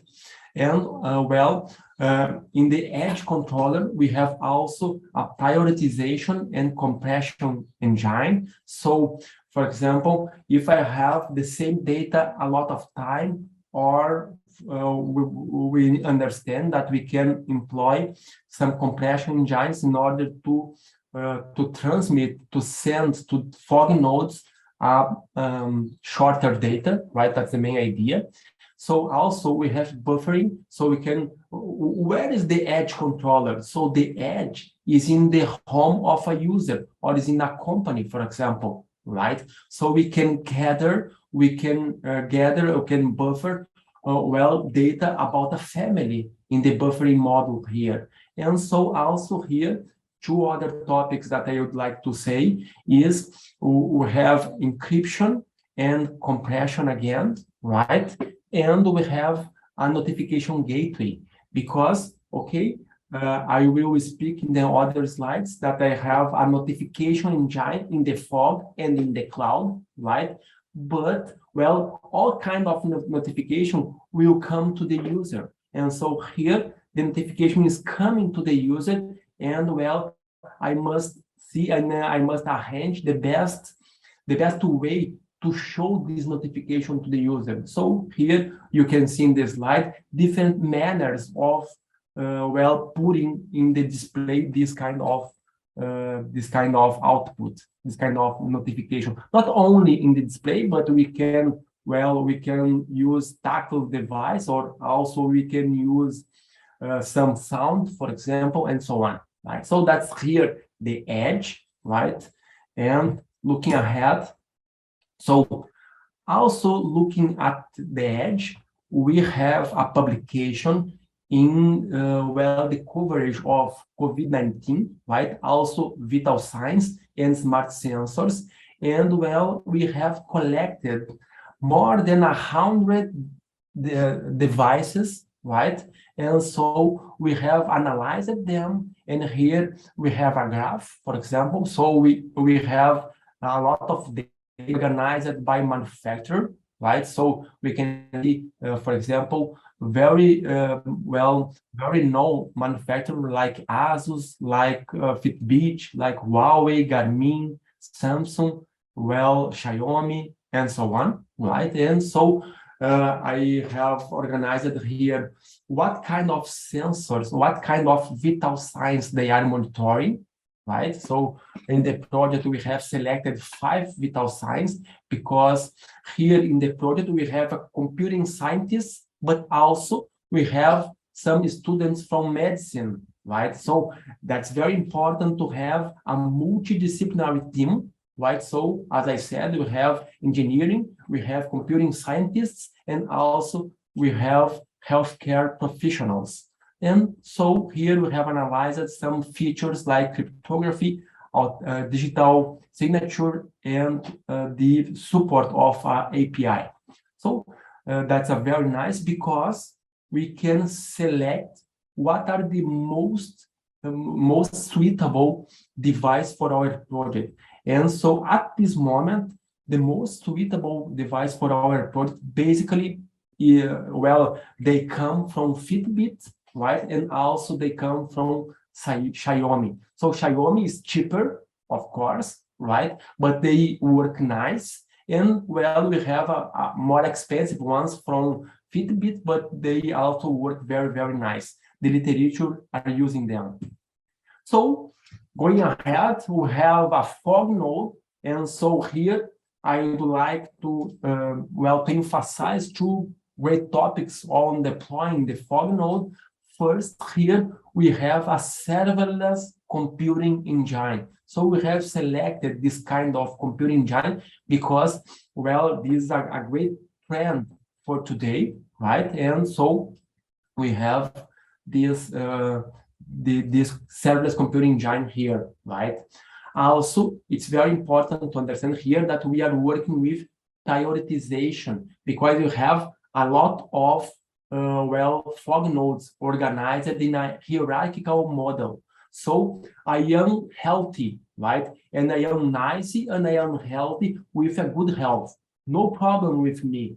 So the system is monitoring my vital signs in the edge, right? No problem. And so my data is going to the fog, but I don't have a urgency to receive a notification because I am okay. I not have a problem.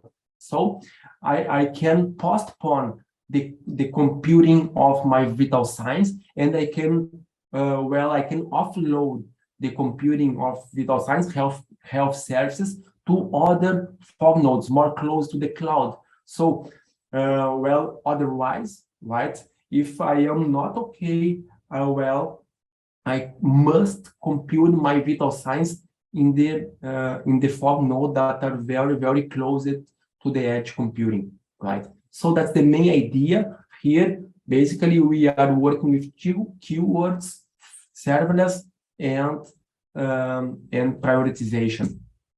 So at the top, we have the cloud. As you know, here is the place to put the dashboards. And here we have different players on assessing our architecture. For example, hospitals, police, public administration, and other applications, right?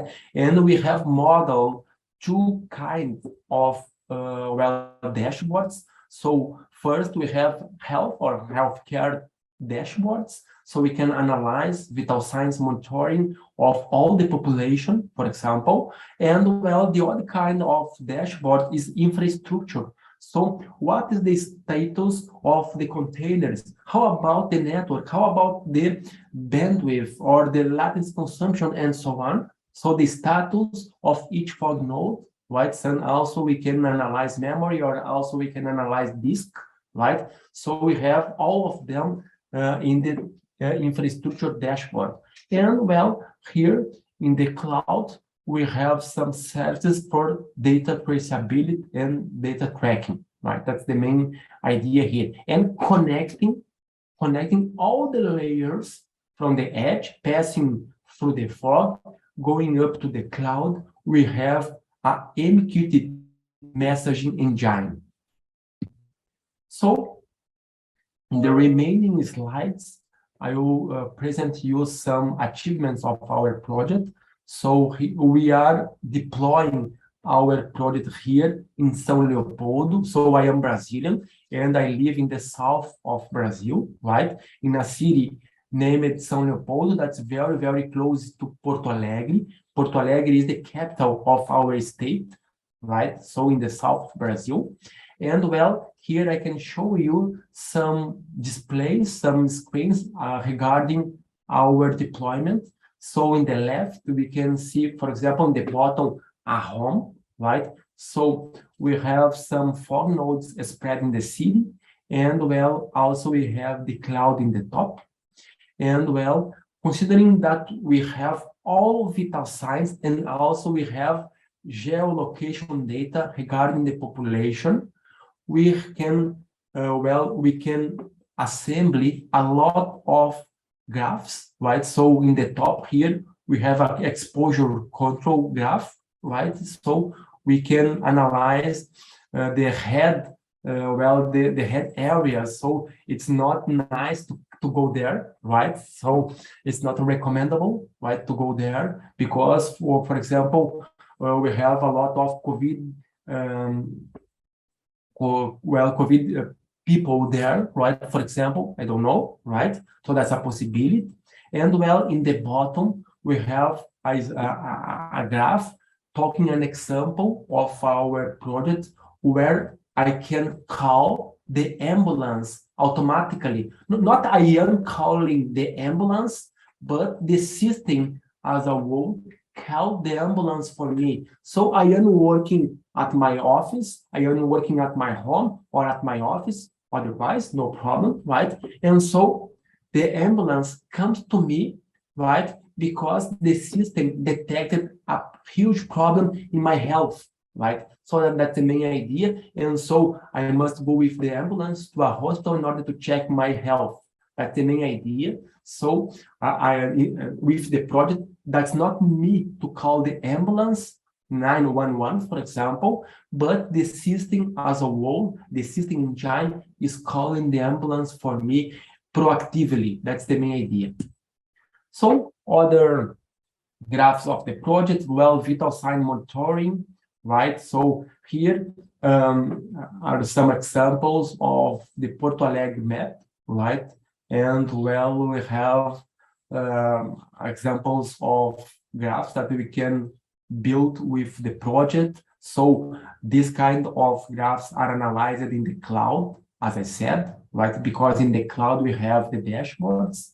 So we can, for example, in the project we have 5 vital signs, right? And so we can choose each one. So in these graphs, we are working with only 4 vital signs, right?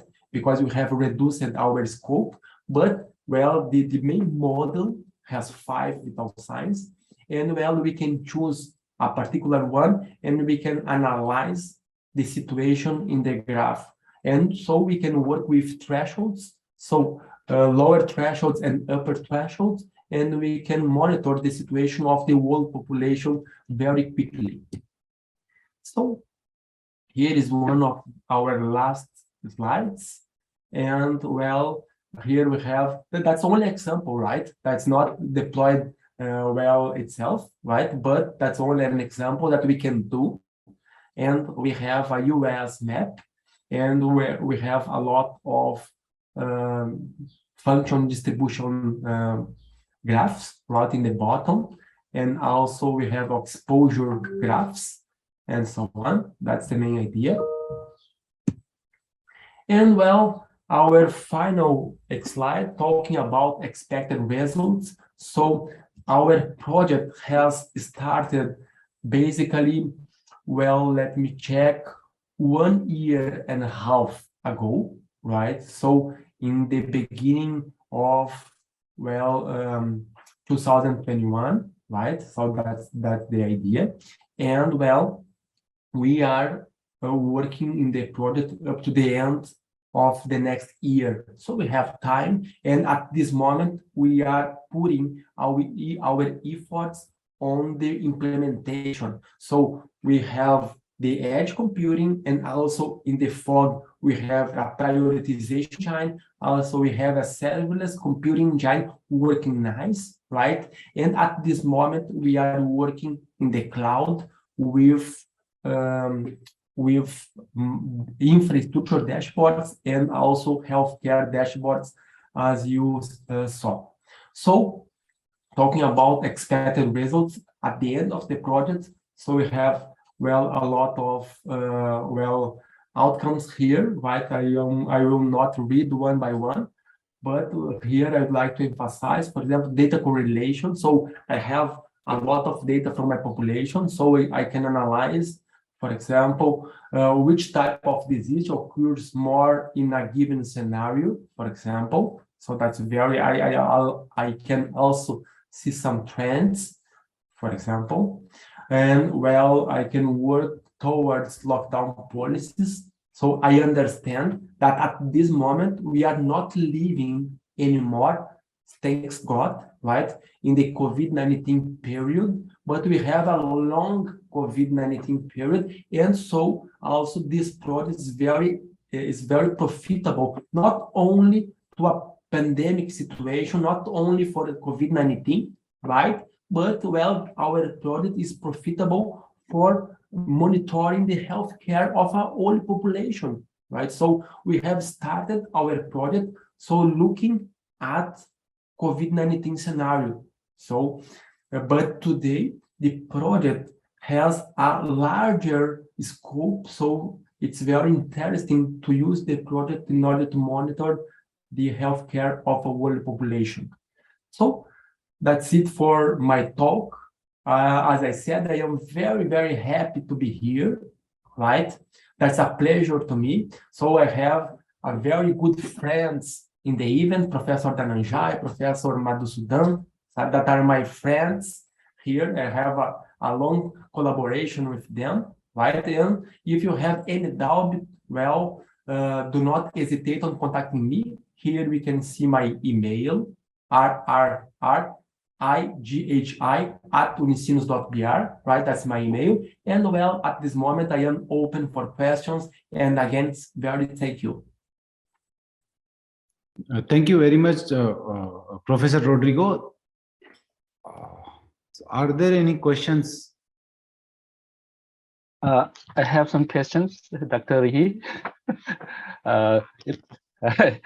I was very impressed with talk, and I'm also very interested about the fog computing and edge computing in area, collecting data from that as a large space, and also very similar type of the project actually proposed as NSF.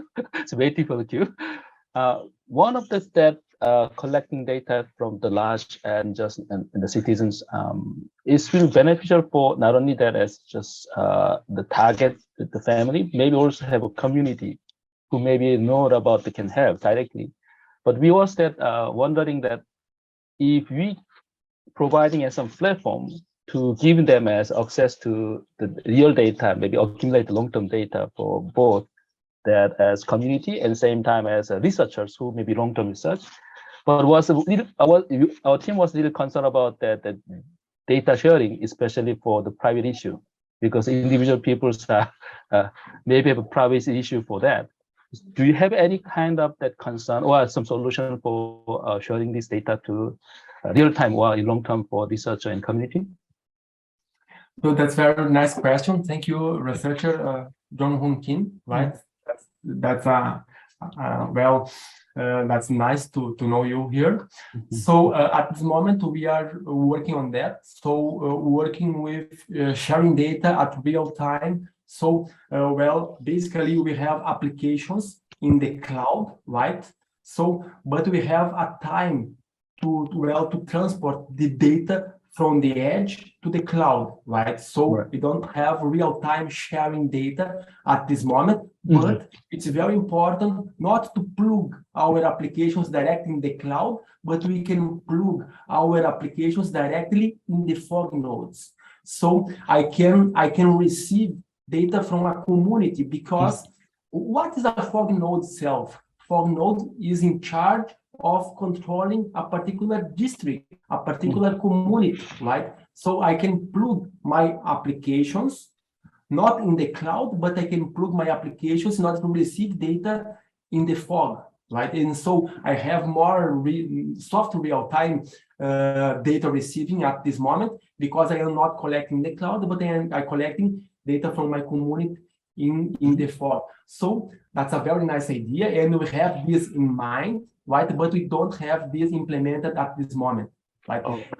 At this moment, we are collecting our data in the cloud, right? But I understand your topic. That's a very, very nice question, right? And so I took note here, and we can implement this in the future. Great, nice. Maybe there is some potential collaboration with our team too. So I took note here about your name, right? And so I will keep contact. Okay, thank you. Okay, Professor Rodrigo, I have a question. So I'm Mukesh Seni from IIT Ropar, and we are doing research on agriculture cyber physical systems. So we are trying to build similar architecture for data collection in agriculture area, because the farms are far away and you can get data only at certain times. So if we have any fog computing architecture, do you have any suggestions on how to evaluate an architecture? Like, how do we say that this one architecture is good and other architecture is not good? So here we have an architecture, and one second, I will put here. So here we can see our main architecture in our wall, right? And so here we have a particular visions of our architecture: the edge, right? The fog, and the cloud models. Oh, sorry, the cloud models. So at this moment we are focusing on healthcare, right? Why healthcare? Because in the healthcare we have critical applications, right? So, for example, if I have some problems in my heart, so I can act very, very quickly, right? And so we have a very long delay in order to pass the data from the edge to the cloud, right? And so that's our scope, because considering that I have this delay from the IoT device to the cloud, we are working with fog and edge, right, in order to reduce the computing delay, and also in order to bring AI to the edge. That's our main idea. But answering your question, we can, how can I say, we can not replace, we can duplicate, right, our idea to other topics, because we understand that we have an architecture that can work not only with healthcare, right, but to other areas where critical applications of latency sensitive applications are a requirement, right? So we can replicate our architecture in this way. And closing my answer, so one thing that's very, very important in the literature. So if you type, for example, in IEEE, ACM, Springer, Elsevier, and if you type fog architecture, edge architecture, foggy computing, for example, we have a lot of papers. So that's not a novel here, right? But the main topic is we don't have, well, we don't have good architectures with models. So we have general ideas only. We have the fog. Why the fog? Why the edge? What is the edge? So general layers, right? So we are working hard on defining the models. For example, at this slide, what is data traceability model? So what is the crowd tracking model? So we worked hard, right, on defining the models, and well, these are one of our novels in the project, right? And so, of course, as I said, we can duplicate our architecture to other scenarios, to other to other organizations, right? Okay, thank you very much for your answer, and I will email you. I'll ask you more over email how to apply in our application scenarios. So yeah, again, Professor Rodrigo, thank you very much for the talk and for your time. So okay, thank you very much. It was a pleasure. Okay, audience. So we have this is cyber physical systems for HCI session. So we will continue with our research paper presentations now. It's 4:45. So we have our first presentation. Amrit Ashok Chanawa, are you online? Excuse me, I just want to say something. Yes, please. I am here actually to present my paper as well with the number 4948.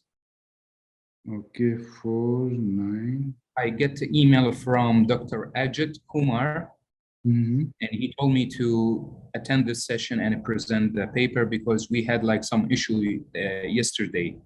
We couldn't present our paper in the day one.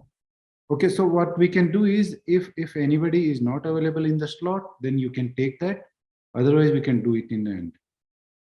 Does that work? Can you say it again? Sorry. If any speaker is not present in the slot, you can present during that time. Otherwise, you can have your presentation in the end. Is that okay? Okay. Yeah. That's totally fine. Thank you. I'll write down what is your paper number. 4948. 48. Okay. Yeah. Thank you. Yeah. So, thank you. Amrit Ashok Shanawa, paper number 8059. Is anyone present?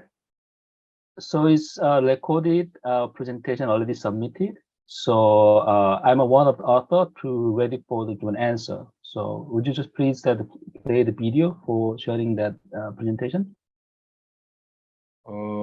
Video, I think.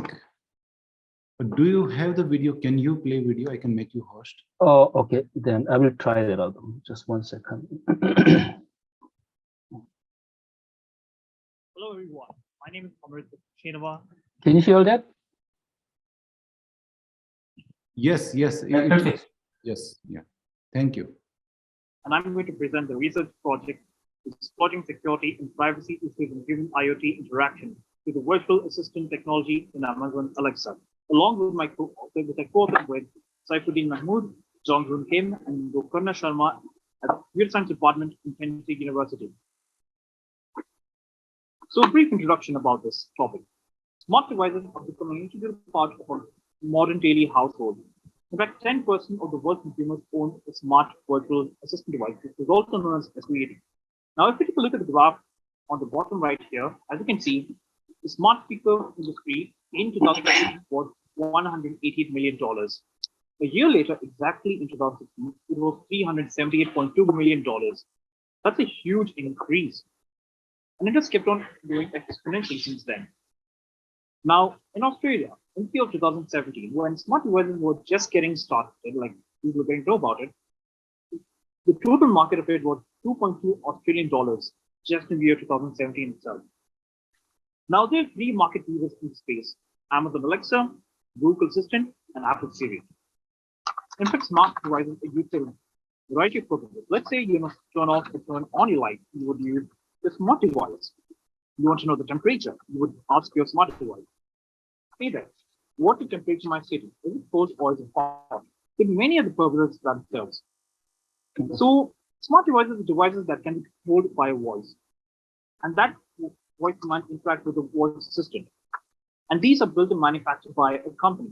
So they have access to a bunch of bots and applications that can be accessed by the voice assistant. And these can either be built by the manufacturer or it can be built by a third-party developer, provided that they have access to tools provided from the manufacturer. But the three biggest smart devices in the world right now include the HomePod by Apple, Google Home, and Amazon Echo. But for the purpose of this research topic, I'm focusing mainly on Amazon Alexa. So what's the motivation behind this research topic? So I'm a person who loves to build bots, applications, and work on serious projects, just for fun or even for a purpose. But while working on the Alexa platform, I detected something quite interesting. So there are two ways through which you can build an Alexa bot. The first one is by using the Alexa Developer Console, where you get access to the IDE, libraries, and certain tools. There's certain restrictions. So let's say there's only instant handlers that's provided there, but you cannot customize the function much. You can, but you cannot use external libraries. It can be quite challenging. And this can be built, hosted, and deployed on the Alexa Developer Console platform. But as mentioned, it's very important to note that there's certain restrictions. The second way to build it is by using a custom endpoint.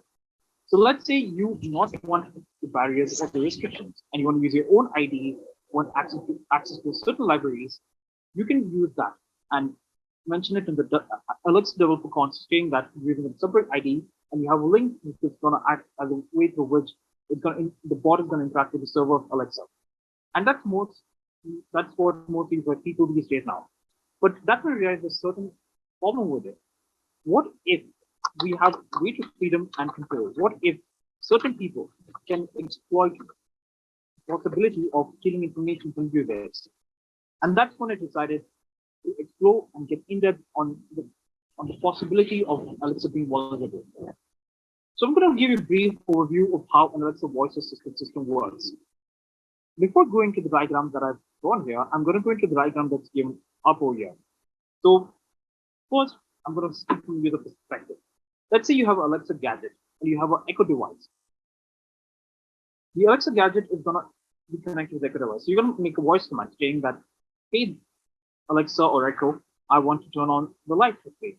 So it's going to turn on the light. So that event is going to be detected as a intent through which you want to communicate with a certain smart device in your home that's connected with the Alexa device. So that event is going to go to the Alexa cloud where all the information is located, and it's going to be checked to the skill code where it is located. So in the skill code, it's going to detect that information, and based on that, it's going to execute the code and send that information back to Alexa cloud as JSON format, send it to Echo device, and that's going to be like a binary format information that's being sent to the Alexa gadget. And it is important to note here that skill code is where the code of the person is posted, the developer's code. So here's the diagram of how it works. The user has access to either smart device, and it's important to know that smart device can also be certain third-party devices that have access to Alexa, but do not really require something like an Alexa device, or they can just very control it through an Alexa device. And that has the Alexa skills component in it where they can just interact with the Alexa skills, and that information comes back from the server. But it's very important to know that smart devices here, as I mentioned, can also be built by third party. It does not mean it can be manufactured by Alexa. It can be manufactured by someone else. So here's what I'm trying to tell, the possible scenario for vulnerability in Alexa skills. As I mentioned, you can write your own Python code, post it on a server by using a custom endpoint. That way, the attacker has access to the server. They're going to put the Alexa skills out in the market, and anyone can use it using an Alexa device or a smart device. But this is another possibility. The smart device, as mentioned, third party, we can also exploit that by putting their own code, but programming in such a way that it can steal information or do certain things. Let's say use an Alexa device, goes to the Alexa skill stream with this, and you want to do something, it's going to basically send you the information, but on the back end, something else is happening. And I'm going to go more in depth and in detail into that topic right now. So for the purpose of my research project, this is the implementation. I use Python programming language because that is more easier. So in Alexa, there are two languages that you can use. You can either use Python or you can either use Node.js. So on Python, I use Alexa, I use Twilio, and I use Firebase. The Alexa SDK because that's how I can get the Alexa intent handlers. Twilio for making the call, and Firebase for storing information. And here, as you can see, all this information is stored in skill code and it's published to the Alexa cloud. But for the purpose of my project, it's not like it's not in production phase, it's like development. And here, as you can see, it's a third-party app server, Firebase, because that's like a database and information being stored. Now, here's an example Alexa skill code. So here's a thing. I use Python, but I use command point.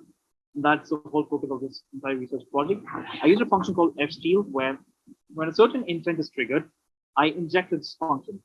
So when that intent is triggered, I would get a phone call saying what the person is doing. I would have a tweet put out in the public domain with a user tag stating that this person has done this and that. And that information is also be stored on the Firebase database. So here's the experimental setup. So we need two different user setups here. The first one is the Alexa user, the person who has an Alexa device is going to use it. And the other one is the third-party developer. In that case, for here, it's going to be me because I'm the person developing it. So I developed a chatbot service, which is like a test bot for the purpose of this research project.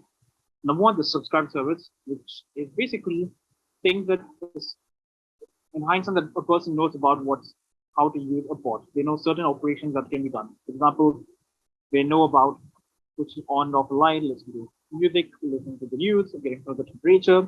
Unknown service, certain things that people do not know about how Alexa works, certain things that can happen in the background.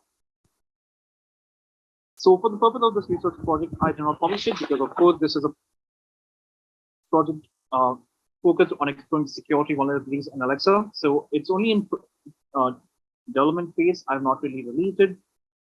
So I create an Alexa user which has access to the test service to see if it can work on someone who's actually using it. So when the testbot service is invoked and activated, the Alexa skill code will then be like the hook, will be triggered. So let's say you say hello, and the bot over there would be triggered and would detect that the person invoked it and it would respond back to you. And then let's say if the person wants to make payment or they want to get to know the news, everything's going to happen smoothly on the front, but on the background, that's where the real action is happening. So what happens is that certain functions will be activated based on certain triggers. So let's say if I say hello, the bot is going to know that this person has activated me with a greeting and can relay that information back to a certain person. So the experimental procedure here is that we have two types of services. The subscribe service, which a user knows about, and the user can get to know, like they know it's happening and they can see the information about it. But the unknown service is the Alexa skill, where things are happening in the background and the user is unaware about it. So here, for this purpose, the chatbot would activate the Twilio API, where I would get a call saying what the person is doing. Then I would have the TUIT API relay the information on Twitter, tagging the user. And the bot would also put the information with a Firebase real-time database on the internet. And the results of this were quite shocking because when I tested this out, the Alexa bot, the user would actually not know what's going on in the background.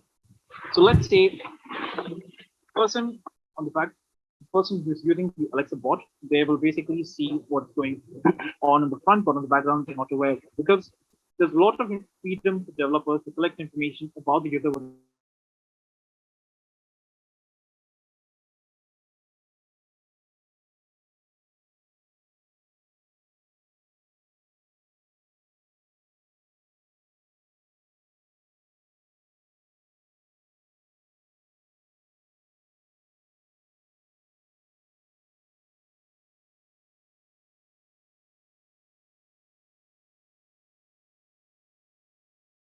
Dr. Jong Hoon. call me. And if you see Yes. the Twitter opening, so I'm going to refresh this page. Okay, so Yes. our audience are not able to hear video; they can only see. Oh, really? I'm not getting any audio. Oh, I didn't notice that. And you can see Amrit Shiva started using the bot and more with speech share, and I'm tagged as well. Now I'm going to Audio is bad. So maybe if okay. I believe there is a setting is in. I believe there is the Zoom settings. It looks like that Zoom setting you need to allow. Oh. Your request will shortly be processed. How to? So far it was working fine, but now it is not. Oh, it suddenly doesn't work. Yeah, now it is not working. So far, like initial 10 minutes, it was nice audio. Oh, okay. Suddenly that doesn't work. Interesting. So I don't know it's how to fix in this moment, but it's trying to demonstrate about that how there is a voice can trigger and especially that is unknown the service can also trigger and sending that. One of the example that in the video was trigger that service and sending that. Based on the research, we found that using the custom endpoint, any developer with malicious intent, they can customize it in such a way to which they can steal information from the user. It's okay now. We are getting audio. Function. So what I mean by custom functions, as you can see in the intent handler, I can basically detect what.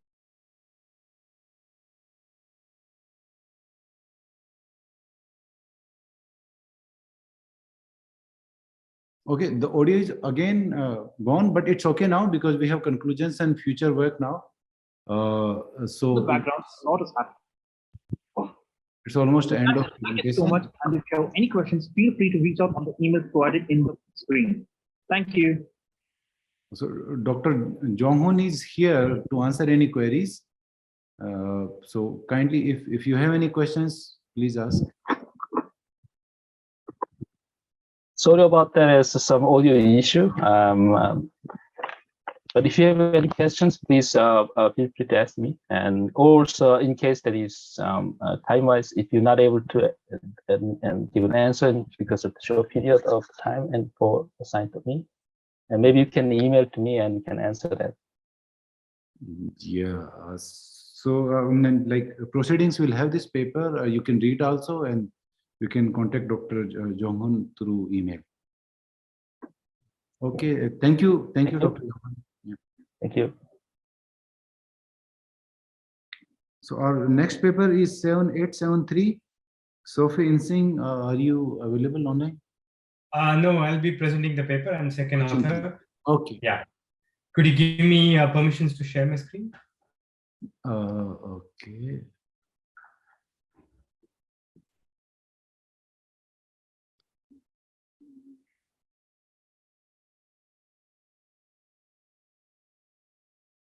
Well, I think I have. It's okay.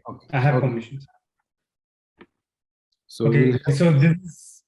So we'll have around 12 minutes of presentation and then 3 minutes of questions. Okay, I will. I don't have many slides, but okay, I will. Okay, I think I can manage. Okay, so welcome to my talk. Welcome everyone. I'm so sorry I'm not in Tashkent. I really booked everything to come over there, but last minute my flight got cancelled from Amsterdam, and I couldn't really make it. So apologies for that. Maybe next conference I will try to be there.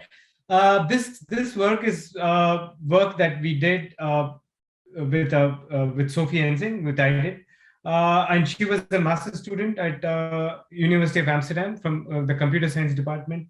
But I'm in Amsterdam Business School, so we kind of cross pollinate students and things like that. So the idea behind this research is so we have this tram network in Amsterdam, just like I think even in Tashkent, you have a public transport. What happens if a particular tram doesn't work anymore, right? So what happens if a couple of trams don't work anymore, or a bus doesn't work anymore? So what happens to the crowdedness of the other transports that are there, other trams, other buses? And can one make actually a simulation model to simulate what happens with the passenger flow? So does the passenger flow increase to certain trams or buses, or does it decrease and people just wait? So how do we come up with a simulation model, or to think about human-computer interaction? How can one utilize agent-based simulation to understand the decisions that one needs to make if certain things happen in the public transport, right? So this is a simulation model that we built. I was a supervisor, and Sophie Ensing built it. So I am associate professor at University of Amsterdam, and I'll be giving kind of a talk, invited talk tomorrow. But for today, let's see this. So the idea here is what happens when there are changes in public transport, or what we call disruptions, right? And how does it affect crowdedness of certain tram lines? And the other point is, can we create a baseline simulation model? So what we mean by baseline model is baseline simulation model to understand the impact of disruptions, as well as what happens to the passenger crowd, right? So this is a research question. How can agent-based model be used to assess the effects of changes in public transport on passenger flows, right? If some disruption happens, that's what we call as change. How can we make such an agent-based model to understand this? So agent-based modeling, what does it consist of? Okay, so we have agents, and the agents, each agent follows a particular rule, just like you have in some of these video games. I don't know if you have seen Jumanji, all these non-player characters, right? So they are robots, they are agents, they follow a particular some rules, and each of these agents has some goals, right? So we can have passenger agents and vehicle agents. The passenger agents will have their own goals. They need to reach the destination. And the vehicle agents will have the goal that they have to actually go on these lines, right? So these routes they have to follow. And each agent acts in an environment. That's something you need to remember, because if something happens to the environment, the agent will follow the rules that is already there with the program, and then see what it can do with that route, right? So then we see what happens. So passenger agent, we had 3 types of agents, and you might recognize yourself as one of these. So I'm one of the people who prefers shortest route. So I don't want to go there fast, but just the shortest distance. And there are other people like type 2 that prefer minimal amount of transfers. So I'm also a little bit of that. And then the third type is minimal waiting time. So they are really the business travelers who don't mind spending more money as long as they go to the destination the fastest possible way, right? So I think I'm one of between type 1 and type 2. And I'm sure you can also see where you belong. Okay, so we need to first put the network in. So in our simulation model, and this network consists of multiple tram lines. So here I only mentioned 2 numbers, 12 and 52, but it also has tram lines 53 that we won't be focusing on, and 24, tram line 24, which I'll briefly show you the results of, right? So on the left, you have the tram lines as we see in the simulation, and the same thing on the right, you see that on the map of Amsterdam. So that's Amsterdam city, and those are the tram lines you see on it. So what kind of data did we get? We used real data from the transportation company called GVB. Don't ask me what GVB is. It's the local Amsterdam transport company. And this is the kind of data we got. So we got the date of the journey, the hour of the journey, origin code. So origin code of the tram line, the origin name. So which train station it started from. And then below you will see also for the sub trips, we have the destination code. So where is it going? Destination name. Maybe it's a central station, right? It's called Centraal Station in Dutch, right? So it's all in Dutch. So it's Dutch data. And the idea is, how can we use this data, existing real data, to create a simulation model in such a way that it doesn't, it mimics the actual data, but we don't use the actual data. So this is one of the challenges in our research, is that we are not able to use the actual data because of the privacy issues of the actual data. So we can't really see which person is actually moving in the tram, right? So who are the actual passengers? This data is very privacy sensitive, and so we didn't get that data. We only got the numbers, right? And the other point is that even with this kind of privacy sensitive data, which we got not so much of because they didn't want to give us a lot of data, they just wanted to give us just a small sample. Can we actually create a simulation with a small amount or small sample of real data? So this was a challenge, right? So we got something about the distribution of passengers. So this was there in the data. So as you can see, the number of passengers and the rush is more crowded. The trams are more crowded, mostly at between 8 and 9 morning time and 5 and 8 in the evening, which is when they come back to wherever they started from. Maybe they're going home, or this is your typical work related passengers. So people who are commuting for work. And the other ones, 11 to 12, 2 to 5, 2 to 3, and 8 to 9, you see the numbers are much less across the week. So it doesn't matter which day of the week it is. And those are the people who are going around Amsterdam to click pictures. They are the tourists, right? Or sometimes people like me who go to work pretty late, right? So you have tourists, you have these, and then you have those people who are just like retired people, right? Old people, school children, it could be anything, right? So, and also you see the rush hour time, it drops down in Saturday, Sunday, and that's what you can also expect. So how did we do this? So we simulated the passengers and the tram lines, and okay, and the top thing shows how we simulated the passengers based on the GVB data. So we generated a passenger type with the particular class type that I showed you earlier, type 1, type 2, type 3. We assign the origin and destination. We calculate all possible routes, and then we choose the route based on class type. Okay, so this is what is done by every agent. Every agent chooses the route based on the class type. If I have to go very quickly, I'm class type 3, then the route will be chosen by the agent. Okay, the agent has some computational powers. It can find out, okay, which route is faster, and it does that, right? That particular agent does that. So you can think of these agents as small robots who follow these rules and has some goals. The second one is the below figure shows what we do with tram lines. So we generate the vehicle and direction and route for each tram line, and then we load and unload passengers per stop. Okay, and then we drive to the next stop in the route, and then do that again. Load and unload. And remember, load and unload just follows like a typical tram. It has a particular time window. It doesn't open the door. Load and unload can't go on for like 10 minutes. It has a very small time window, 10, 15 seconds. Then the tram closes and goes to the next one. So no more passengers can board the tram once it is done, right? Loading. Okay, so there were two scenarios, right? So first scenario, the baseline scenario is when all the vehicles are driving according to schedule, nothing is wrong. Passengers, we are generating passengers based on the distributions. We have the week and the weekend day, so the distributions are different for the weekday and weekend day. And then the distributions are also different based on the time, 8 to 9, 11 to 12, like we saw in the previous figure, or the figure, two figures before.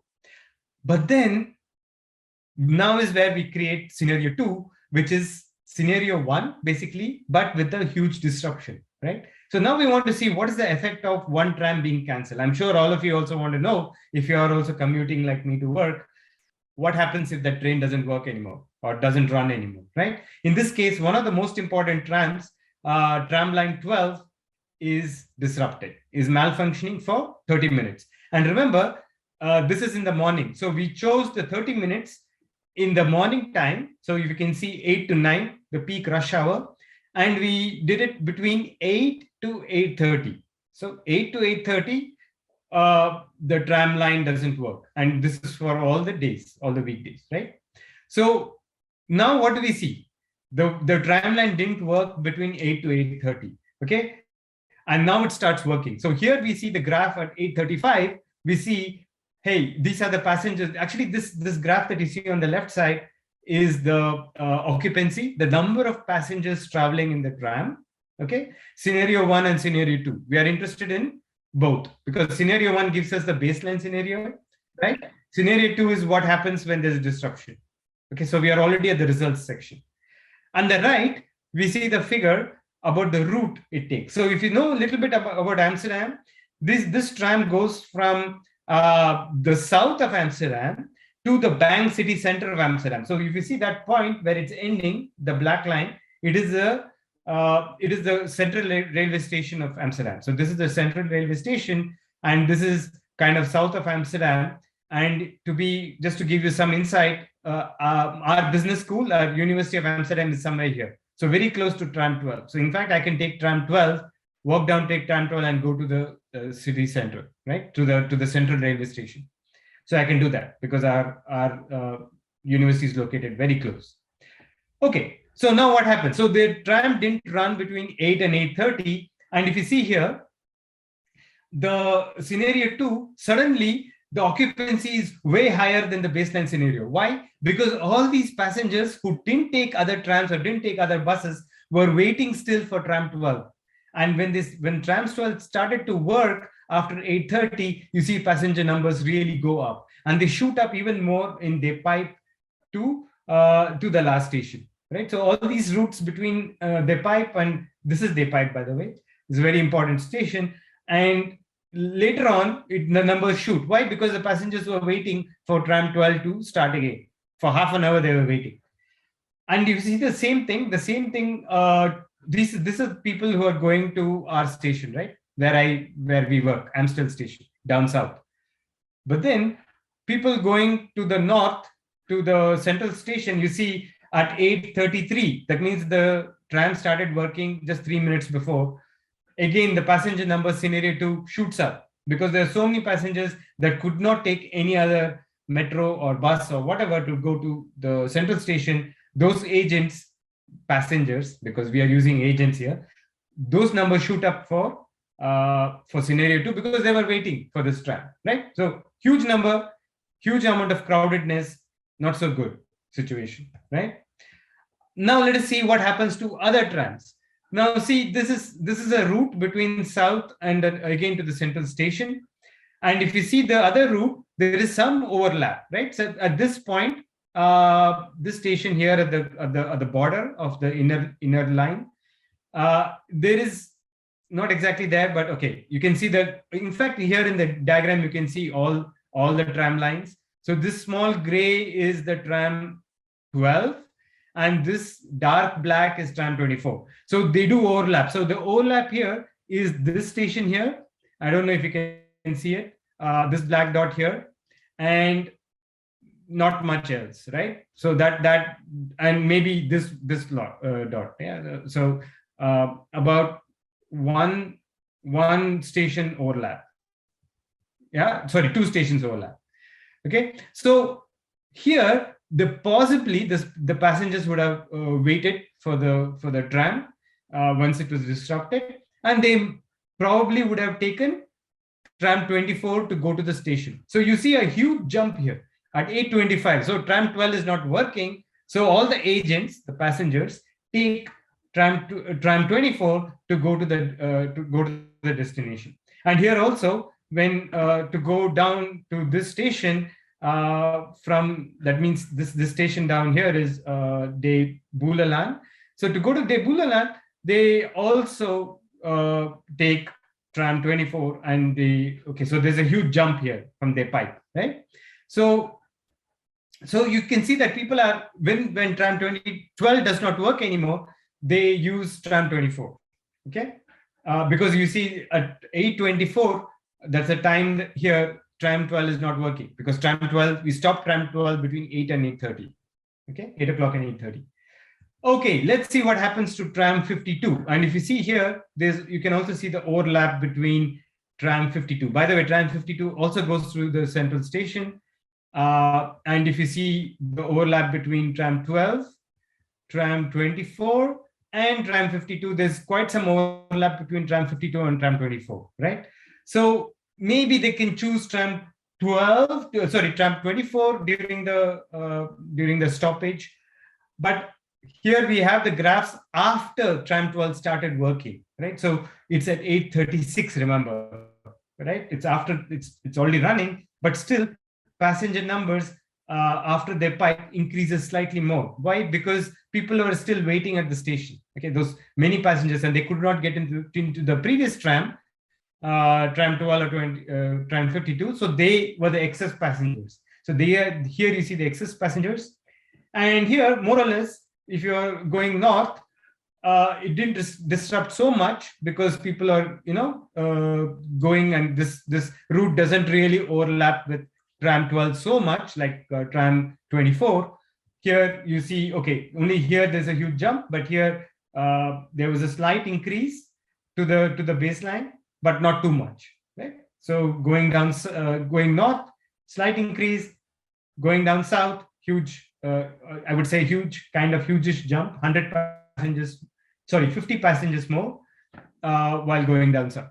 Okay, so this is because they are waiting after the trams left. These were the excess passengers. They took this tram.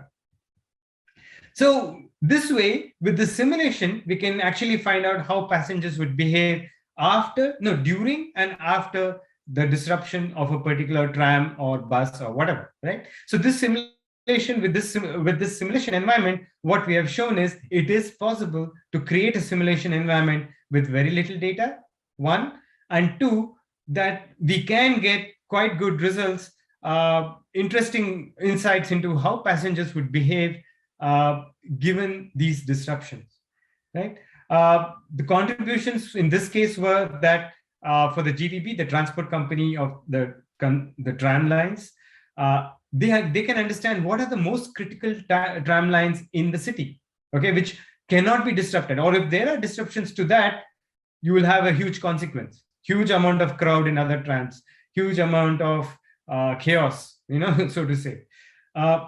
For the municipality, it is very important that they understand how much crowd is there in the station also, not just in the tram line, right? So the municipality is in charge of the station, and the GVB is in charge of the tram itself. So the municipality, they understand how much crowd is there in the station, because these people are waiting in the station, and we have the numbers for that with the simulation, right? So they can understand this.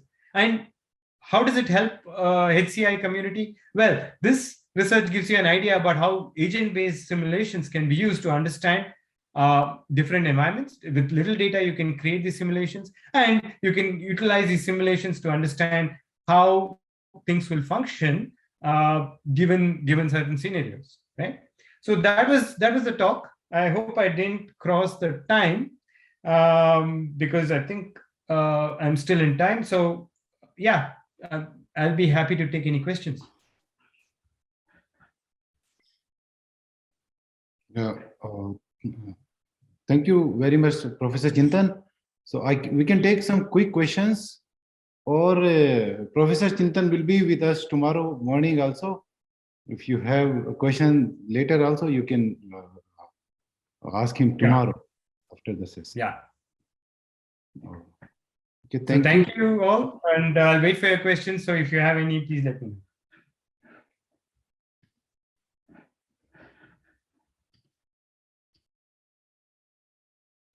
Okay, so next paper we have 8393.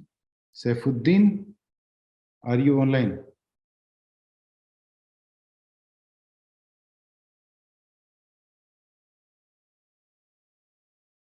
Okay. Hello. So can you play your video and share the screen?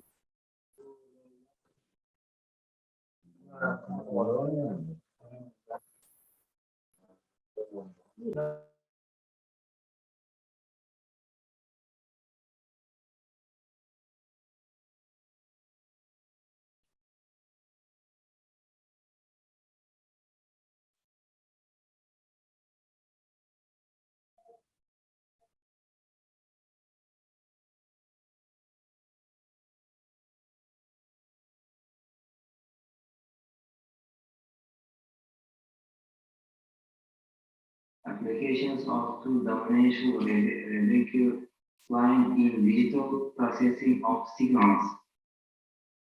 And first of all, in introductions, in this paper, the approximation processing of the functions is performed using a local cubic spline where the Rebecca could explain children. We can also say that Rebecca could explain models have got results in digital signals processing.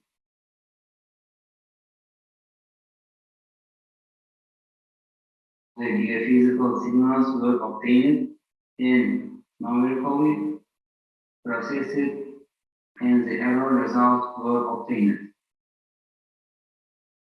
The two variable local Rebecca spline functions are constructed by on the one variable local Rebecca cubic spline functions, and the error estimation is based on the error of the local Rebecca cubic spline functions. The constructor of the local Rebecca spline functions is carried out as follows. And now, the described two-dimensional local Rebecca spline function was formed these formulas, and we named it as 3 x degree equal, and you can see these formulas, and here is continued that formula, and using considered cubic spline models, the reconstructions of the geophysical signals presented in table 1 was considered based on the above sequence and third-order Rebecca spline constructions. Program was developed in the MATLAB software environment and used in digital signals processing.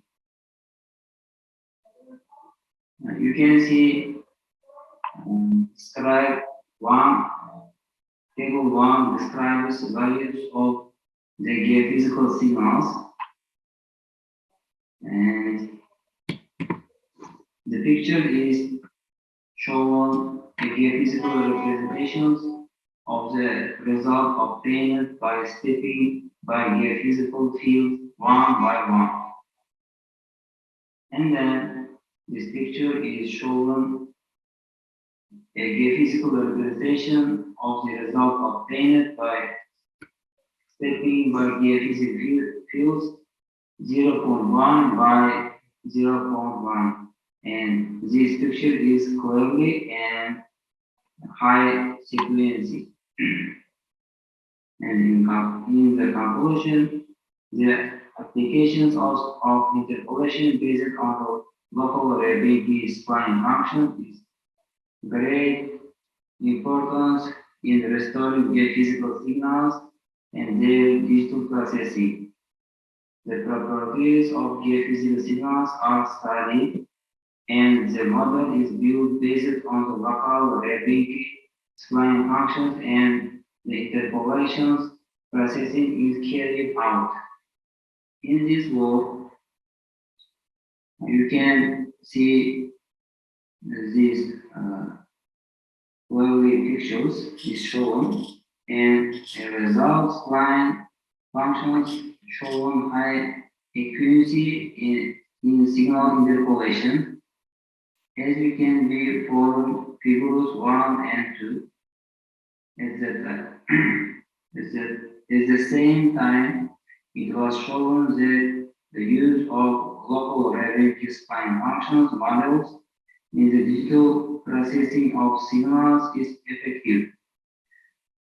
Thank you for your attention. Thank you. If there are any questions, we can take it. If there are no questions, then we can move to the next paper, 8848. Hygiene Hong. Hello, I play recorded video. Okay, please do. Hello, I'm Hyejin Hong at Sangmyeong University.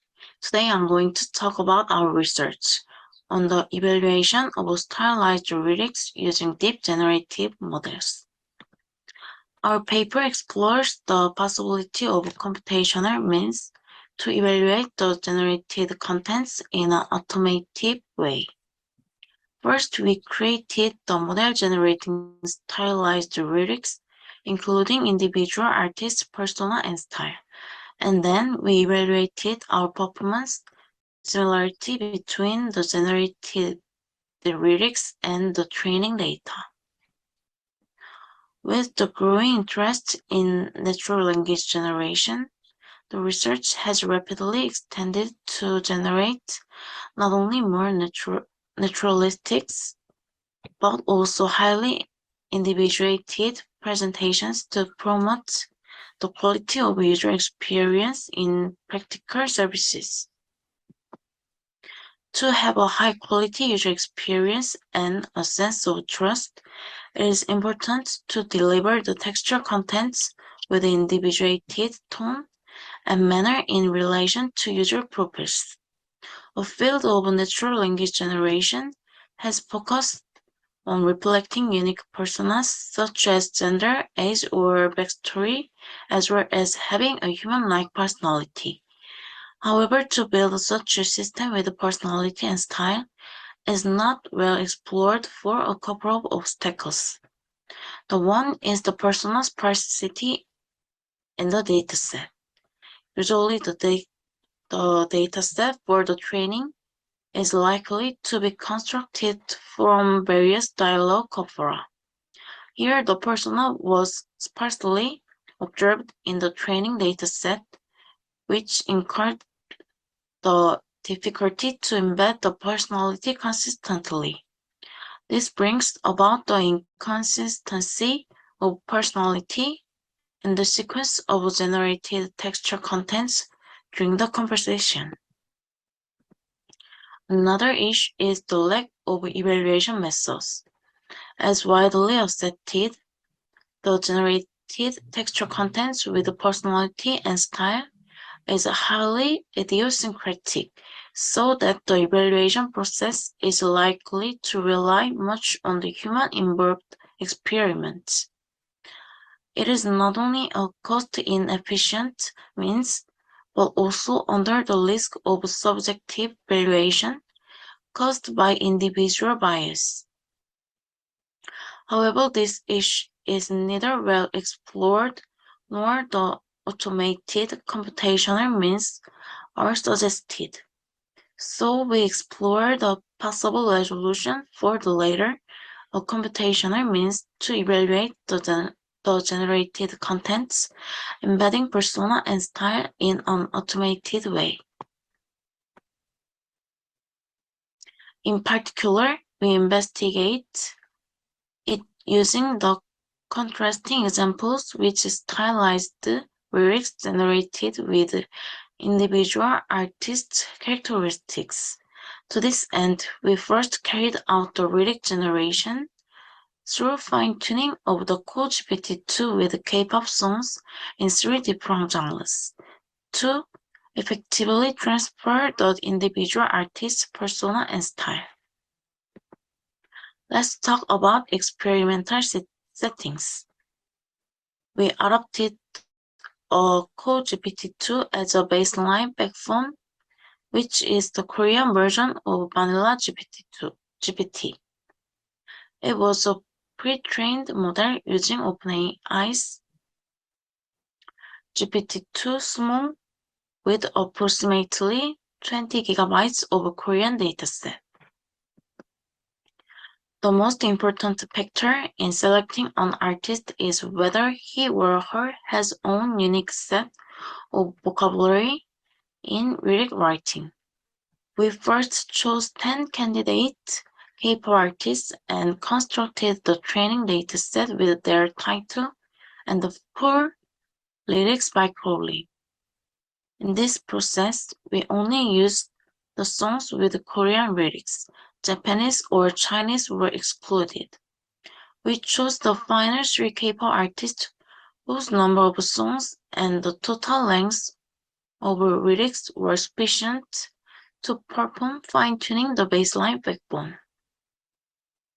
The name of the 3 artists are IU, Sonjongha, Monsta X. I will shorten it as IU, SJ, and MX for convenience. All the lyrics were tokenized in morpheme units with using library which is specialized in Korean analysis. To select the word to be given as the input of the model, we extracted only nouns of the entire dataset and then sorted by frequency. The word now love time is the most frequently used word and observed in common industry artists' lyrics. This is generation results. Examples of generated lyrics and original lyrics that start with the same word time in Korean.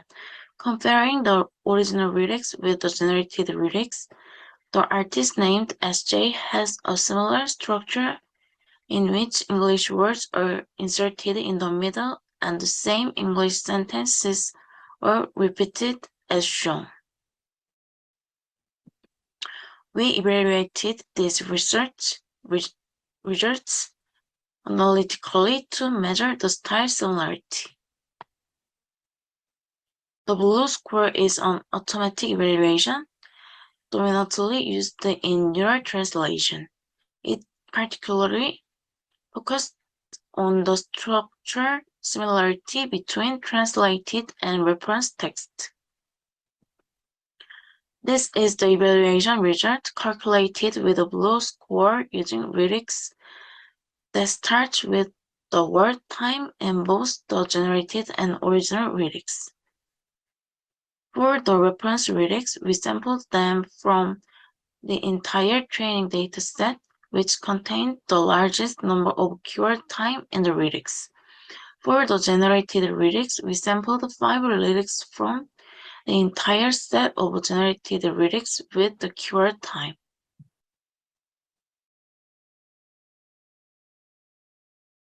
We afterwards performed the automated evaluations, blue and bird score with the generated and the references for 25 times. We assume that the higher blue score is the more frequent use of favored words and praises the more similar the style of lyric writing is. This figure shows the result on average of blue score on 25 pairs mentioned above. As quickly reckoned, the style of IU and SJ could be closer, but MX could not. Aligned with the quick impression, the similarity between IU and SJ is higher than the between IU and MX and SJ-MX. In the case of reference, the same pattern is observed in the case of generated. Next, the BERT score is an evaluation metric for the generated text. It focused on the computation of the semantic similarity between the generated and reference texts, whereas blue score focused on the synthetic aspect. As BERT score is powerful to capture the semantic similarity between two given texts, we assume that BERT score between the generated lyrics and the reference lyrics successfully reflects the concordance with respect to the meaning behind the song. Here, the higher BERT score between the two lyrics is, the more similarity meaning the two lyrics have. BERT score for the lyrics was measured with the same dataset as used in the blue score test. Figure shows the result on average of both score for the same 25 pairs. In both cases, the highest BERT score is observed when comparing the same artist lyrics in the case of the reference lyrics. This pattern is consistent with all artists. In the case of the generated lyrics, it is clear to see the same pattern as that in the former case. These results confirm that the generated lyrics are semantically similar to the reference lyrics of each artist. In addition, generated lyrics implicitly possess the artist's own style and characteristics when comparing the generated lyrics between individual artists. MX is again distinctive to the rest of them. IU and SJ as shown nearly the same as that in the case of blue score.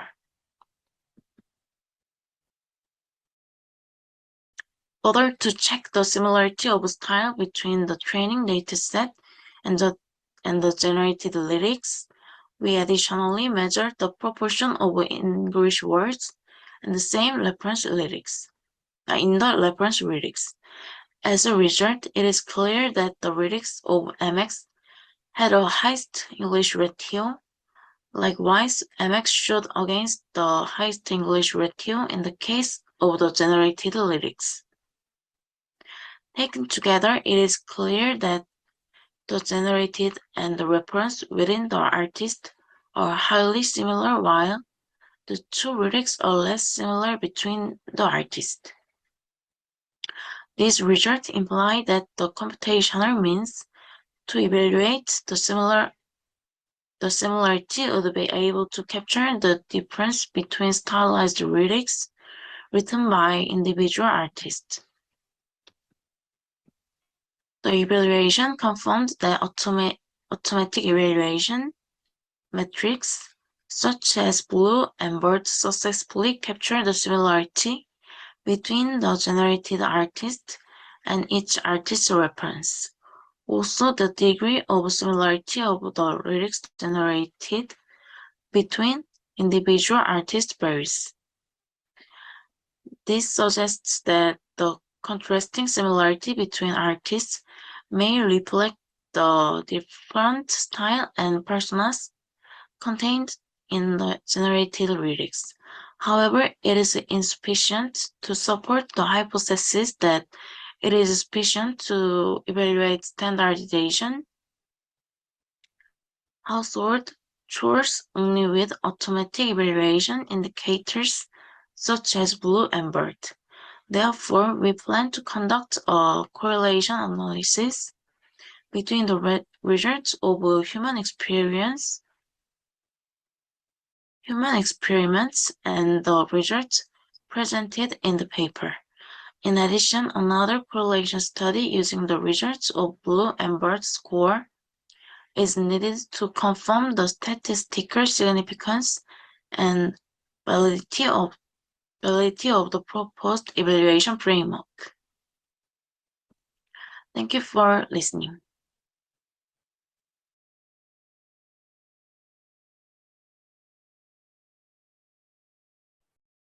Yeah, thank you. Thank you for your presentation. So are you available for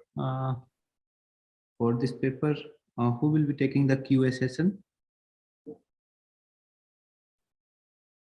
We all three are here. If you have any questions, then just talk to me. Yeah, audience, if you have any question, participants, you can ask. I have a very simple question. So what is most difficult challenge in your current research? Because it looks like data is collected to public and trying to compare. So I just wonder that is because I'm really interested about making a conversation agent. So if you use this kind of thing, that is an agent become more, intelligent. So yes, well, the ultimate goal is we build a very stylized conversational agent using this type of data. But the first step we have to do is whether this agent is well performed or not. But the evaluation is very not very tidy. It always requires some human effort to have some survey data or analyze that survey or something like that. So one of the main purpose of this work is can you make some automated evaluation method using some neural network of which content is generated by the another neural network. So we're using the bird score and a blue score to see the structure aspect and a semantic aspect of that. And it quite nicely captured some persona or styles of the generated content compared to some reference text. So this is kind of the preliminary test. So the next work we want to do is whether this evaluation of the neural net-based metric can be well correlated with the human evaluation. So in that case, we can put that some human aspect into the neural net to capture the more elaborated evaluation metric, and then we can use that as some initial tester to measure some performance of the generated text. Then you can move on to some more naturalistic presentation or generation of the text using the deep neural network. Okay, thank you very much. Yeah. Thank you. So I have, Sorry, I had a question to Professor Lee. So about the evaluation, and you said that that's a bit complex, and that was what my question was also about. How can you evaluate this text generated to also include the how different that text was from the original text it learned from? So just if you, for example, if you are looking, your evaluation, current evaluation metric is looking at the similarity of that syntactic and semantic similarity to the original text, right? But now I'm thinking about how different, because we also want to know how good the generation was. So it also needs to be different in some ways to the original text, but also similar to the original text. So both are important. The differences can be creative differences. So you used, I don't know, the text used different words in Korean, which are taken from poems. I don't know what, it can be great words, but that is also important, not just the similarity. So I was wondering if you have that in your evaluation. That's very interesting question. Great. Well, at the moment we didn't have any idea on the measure that similarity as well as the level of difference. But it is quite it's really interesting because when we measure the machine learning model's performance, when you're thinking about the computation metrics, then there is a similarity and a dissimilarity. So in terms of that, your question is really great to measure how much it is similar to the reference text, but we can also measure how much it is different from the original text, which is quite useful when we build a system. Then how we can build a system similar to someone, or how can we destruct that system totally different from the reference. So it is really great question. We will take into account more about that. Thank you. Thank you for answering. Yeah. So now everyone is talking about metrics. So I have one just curious question. So when we talk about semantic and syntax evaluation of the text, that's okay for normal English text or any literature. But when we're talking about lyrics or songs, it should be different. But they will have, like, if they are about love, then it will have a, that topic. We do the topic modeling for many text summarization, where we don't look for syntax or semantic. We look for topic, what this song is discussing and what this generative text song is discussing. So if we can apply topic modeling, I think we will have a better similarity or evolution of the generated text and the original text. So I just want your view on that. So how it will be. All right. That's very interesting question. Thank you.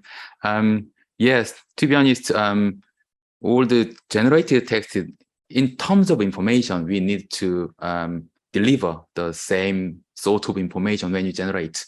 But in this work, we change the direction from the original information to the style.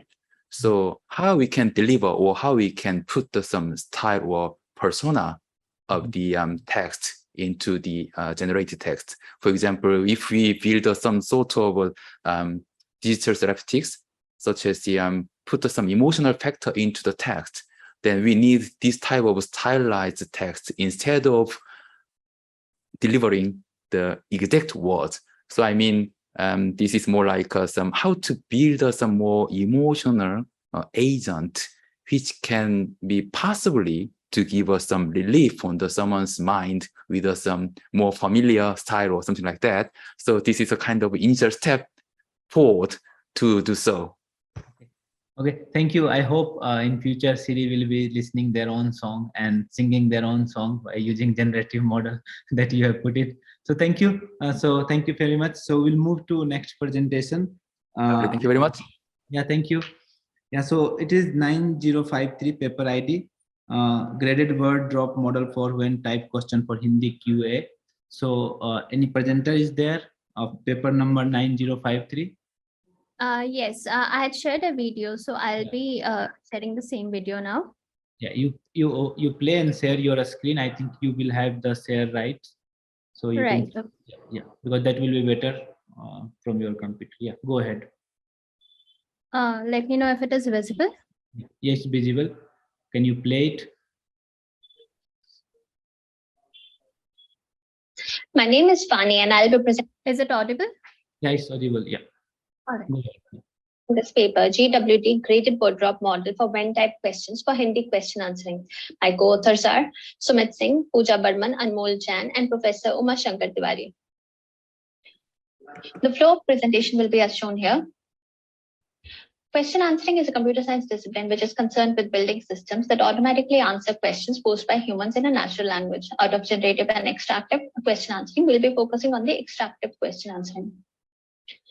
This is an example of a context question pair from Squad version 1.1.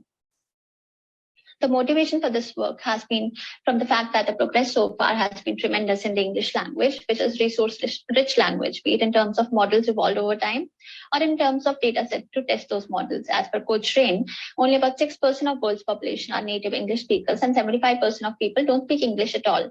As IT researchers, it becomes our duty to develop tools and software that reach out to people to advance the systems which can be used in local languages. Challenges which the current Hindi question answering faces are a lot of question answering systems exist for resource-rich languages. There's a gap in terms of data set availability and hence the fine-tuned models for low resource languages like Hindi. BERT is state-of-art architecture for multilingual extractive QA problems. However, there is always some specific pre-processing required for each specific problem to get accurate results. Even though BERT and its variants have been pre-trained heavily on big corpuses, they take a long time to predict individual answers for extractive type QAs. This makes the BERT-based model's prediction environment non-friendly. Hence, there's a need to create a generic pre-processing step for Hindi question answering such that the pre-processing doesn't have to vary as per the different data sets on certain parameters, which are decisive in the accuracy of results. The computation time for prediction is reduced when the model is applied to the question context per input. The accuracy of the answers predicted is improved, and the computation capability in terms of performance required for prediction is reduced when the model is applied to the question context per input. We made an interesting observation here. The first figure contains context of 776 words. It produced 1,435 tokens when tokenized using Moodle tokenizer. It took Moodle model fine-tuned on Squad more than 2 seconds to predict the answer. The answer extracted, however, is incorrect. When the same context was reduced as in second figure, keeping every other parameter same to the one of 161 words or 286 tokens, we got correct answer in less than half a second. We observed 2 things here. First is, bigger the context, lower the speed of prediction.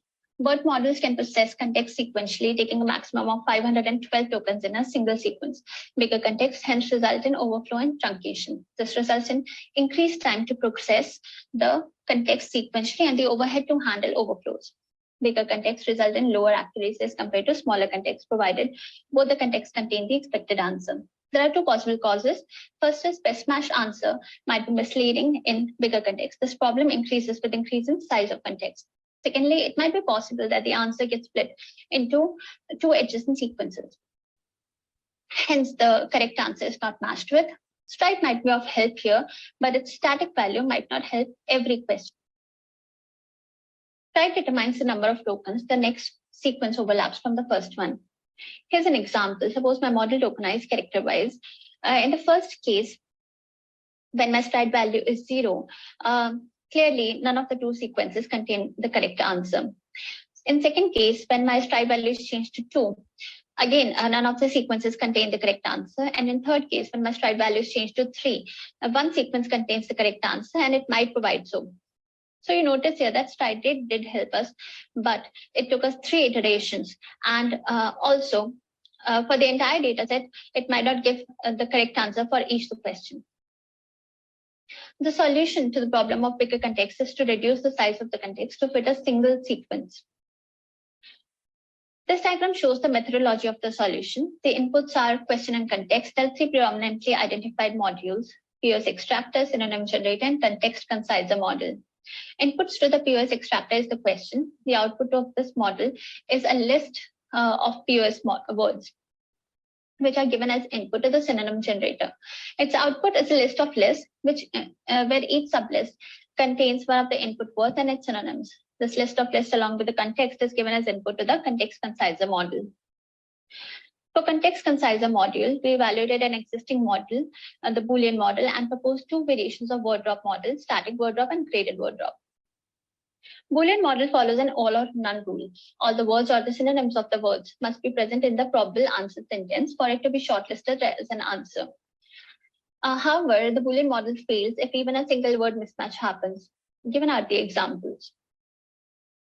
Word drop model refers to the number of words being dropped from matching. If there are 5 words in a question, then the word drop value is 1. Question will be matched with all the sentences where there is a match of any 4 or more words from the questions. So there are 2 types of word drop techniques proposed: static and graded word drop. Architecture of a word drop model. We have already discussed POS extractor and synonym generator. Context splitter takes context as input and splits it on the basis of granularity chosen. Coarser way is to choose paragraph by split, which is more efficient, quicker, accurate, but less precise in comparison to the finer way of choosing line by split. Date checker checks for each splitted input for the presence of date, which is an expected answer for when type questions. In the word matcher model, if the number of words in the splitted input that match are greater or equal to the minimum words needed to be matched, then that line is added to the answer. Static word drop. Number of words to be dropped in each question is decided at the beginning, and they will remain same for all questions. As we increase the number of word drops, the probability of getting correct answer in the newer, shorter context increases. Algorithm for SWD. Inputs to this algorithm are context, set of POS synonyms, and number of words which need to be dropped from matching. The context is split up line by line, and each line is compared with a question for matching. If the line doesn't contain any date or time information, it is discarded. Otherwise, the number of matched words is counted. Any word in the line must match with any synonym of the sublist to be counted as a single match. A line is added to as a possible answer context if the sum of number of matches and the number of expected dropped words is greater than or equal to the number of POS synonyms sublist. After a complete run through of all the lines of the context, if we don't find even a single line matched, then the algorithm returns answer not found. Otherwise, the list of lines are returned. Issue with static word drop is that as we increase the number of word drops, it also increases the junk in our newer context in cases where the answer was present at a lower word drop. Imagine a situation for the cases where we found answer in 0 word drop, but to increase accuracy for overall data set, we went up to 3 word drops, and you can see the junk added even though the answer was found out in the 0 word drops. Graded word drop model, the number of words to be dropped in each question is decided dynamically at the runtime. In this case, process starts with 0 word drops or Boolean model, and if there is no match of a question with any of the sentences in the context, the number of word drops increases. And this is done only for particular question context pair, not for all. Algorithm for a graded word drop model differs from that of a static word drop model only slightly. Herein, the third input is initialized to 0, and after a complete run through of the model of all the lines of the even a single matched line, then the number of words to be dropped is incremented and the algorithm is repeated afresh. Otherwise, the list of lines are returned. Experiment and results. When 84 question context pairs from CHI dataset, which are of Venn type, were fed into the SWD model, we obtained the results shown in this table and the corresponding graph. We notice here that the average number of sentences or paragraphs being included in the concised context increases exponentially as the number of dropped words increases. When the same questions were fed into the GWD model, we get an accuracy of 80.9% with an average number of sentences 2.6 and average number of words dropped from matching 0.97. We used 68 question context pairs obtained from GWT and applied state-of-the-art models to them to compare and see how reducing context size affects the accuracy and average time prediction. For that, we needed to fine-tune certain models, and for this purpose, we used 3 word-based models: MBERT, XLM, Roberta, and Moodle. These 3 models were chosen as they are cross-trained in various languages, including Hindi and English. Hence, we could fine-tune them using resource-rich language English.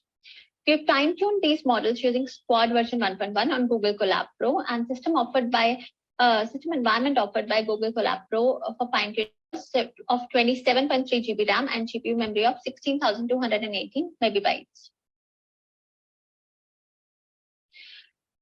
For MBERT, we use BERT-based multilingual cased over 4 epochs using Adam Weight Decay Optimizer, and learning rate was 1E minus 0.5. Final training loss was 0.5313. This particular model is updated on Hugging Face library as open source under the name given, and anybody interested to make predictions or use it or fine-tune it further may use it as this by using this particular code. Likewise, for XLM Roberta, we used XLM Roberta base and trained it over 3 epochs using Adam Weight Decay Optimizer, learning rate 2E minus 0.5. Final training loss was 0.6636, and it is as well updated on Hugging Face library, and it's an open source. The code is given to be used. For Mural, we used Mural-based case and trained it over 3 epochs using Adam Weight Decay Optimizer, learning rate 1E minus 0.5, and final training loss was 0.7246, and it as well as updated on Hugging Face library as open source, and the code to be used to be able to use this particular model is given as here. Now the predictions is done using Hugging Face pipeline library. Pipeline includes 3 steps: pre-processing, processing, and post-processing.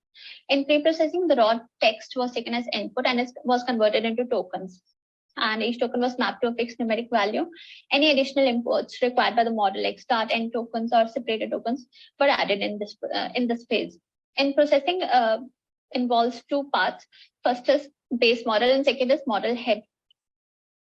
Base model contextually understands the input and outputs a high-dimensional vector, which is reduced by the model head depending upon the specific task. Job of post-processing step is to convert the logics received from the processing step into readable form. This table shows the comparison of prediction for 68 context pairs using original context and GWT reduced context. As we can see, there's an improvement in exact match of approximately 30.88%, 10.29%, 8.82%, and in F1 scores 27.73%, 16.35%, and 11.01% respectively in MBERT, XLM Roberta, and Mural. Prediction time improvement has ranged from 11-fold to 17-fold. As mentioned earlier, this data was first pre-processed using GWT, which gave an accuracy of 80.9%. This accuracy becomes the limiting factor in an overall accuracy improvement. If we consider the complete set of 84 question answer pairs and try to find out the accuracy in F1 score, we still see an improvement in MBERT in terms of accuracy in F1 score of 20.24% and 16.13% respectively. And prediction time improvement has ranged from 10-fold to 13-fold over all the models. We further tried to improve GWT model by adding an extra step where we dropped exactly 1 word extra after having found the results to improve the accuracy of our pre-processing model, such that the average word drop count is 1.92 and average lines are 7.23. Now the accuracy of our pre-processing model is 90.47%.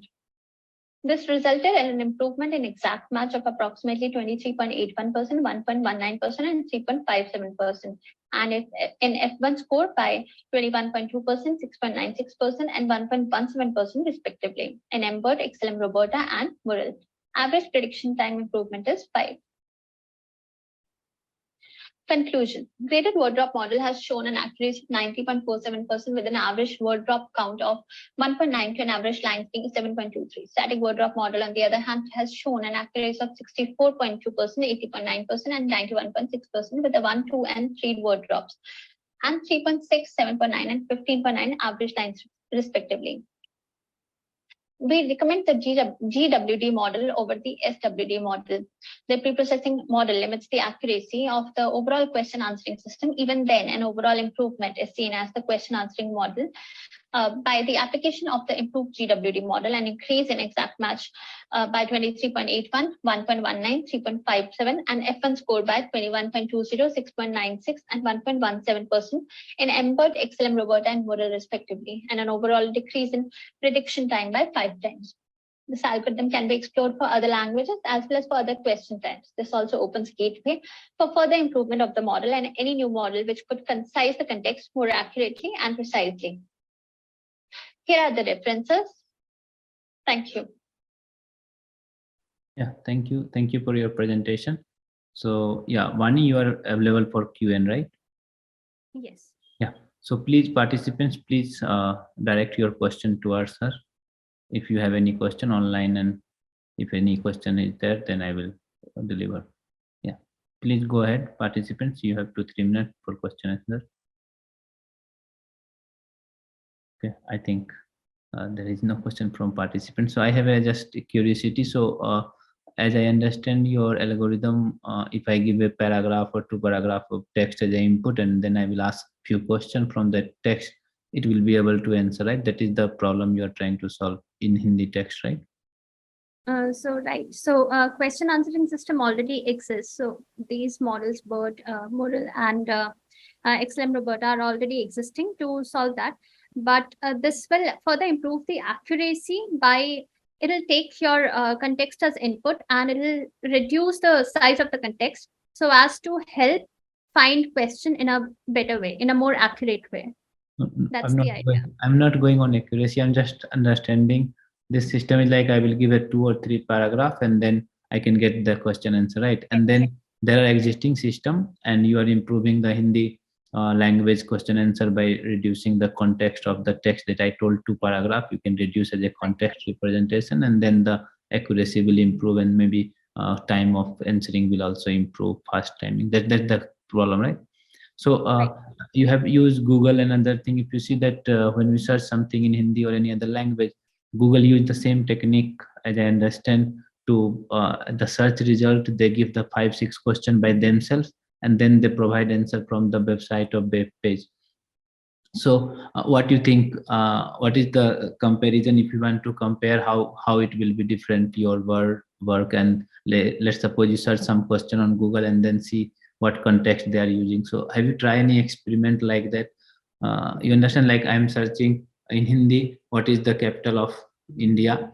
And then the Google use some web page to answer that question. Take that question text from there, and the same question now you ask in your system, and you can compare that. So that will be like a very real-time database also, like how Google do it with BERT and other, maybe they have many other model. So that will be one good comparison of real world result, how search engine working. So yeah, I think there is no more questions. So thank you for your presentation. I will move to next presentation. All the very best.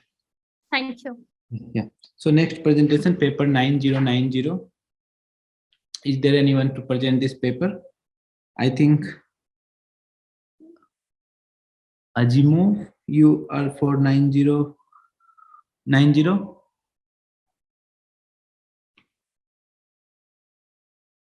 9090. Anyone is there? Just for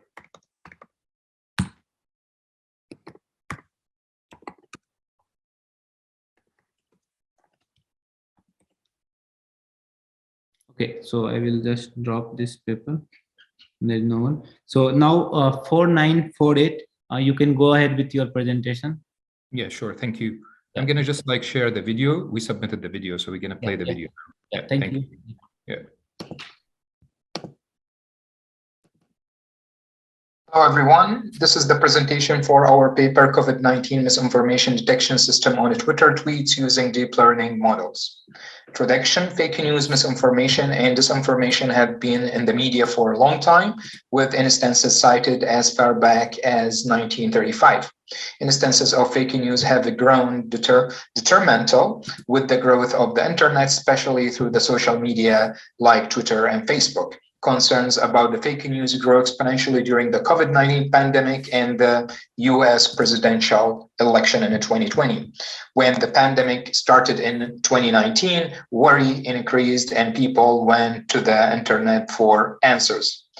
The motivation of our work, cases of fake news were exceptionally prevalent on the social media platforms. However, since virtually anybody can post anything, misinformation can be also posted and spread quickly. Therefore, we need to have a way to flag content that could be untrustworthy.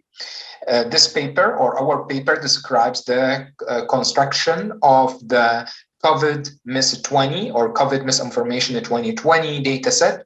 This dataset could be used as a benchmark dataset for the research in this field. In contrast, most efforts in the literature have used relatively small datasets compared to our dataset, and thus scalability remains a question. Obviously, most machine learning models make a good decision when the dataset size is relatively large. The background and information and related works. Hassan et al. Proposed the machine learning approach using supervised machine learning classification models. They have used 1,600 examples of the gold standard hotel review dataset. They found that the SVM model has given the best accuracy with 88.75% over the remaining models that they used.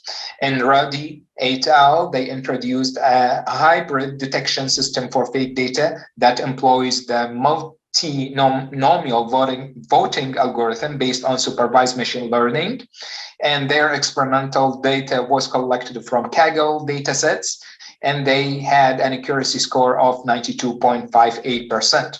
Pei-Twa et al. Created COVID-19 social media and articles dataset for real and fake labels. The dataset vocabulary size is about 37,505. They use classical machine learning techniques like decision tree and logistic regression and SVM. They found that the SVM model performs the best with 93.32% accuracy compared to the other models that they used.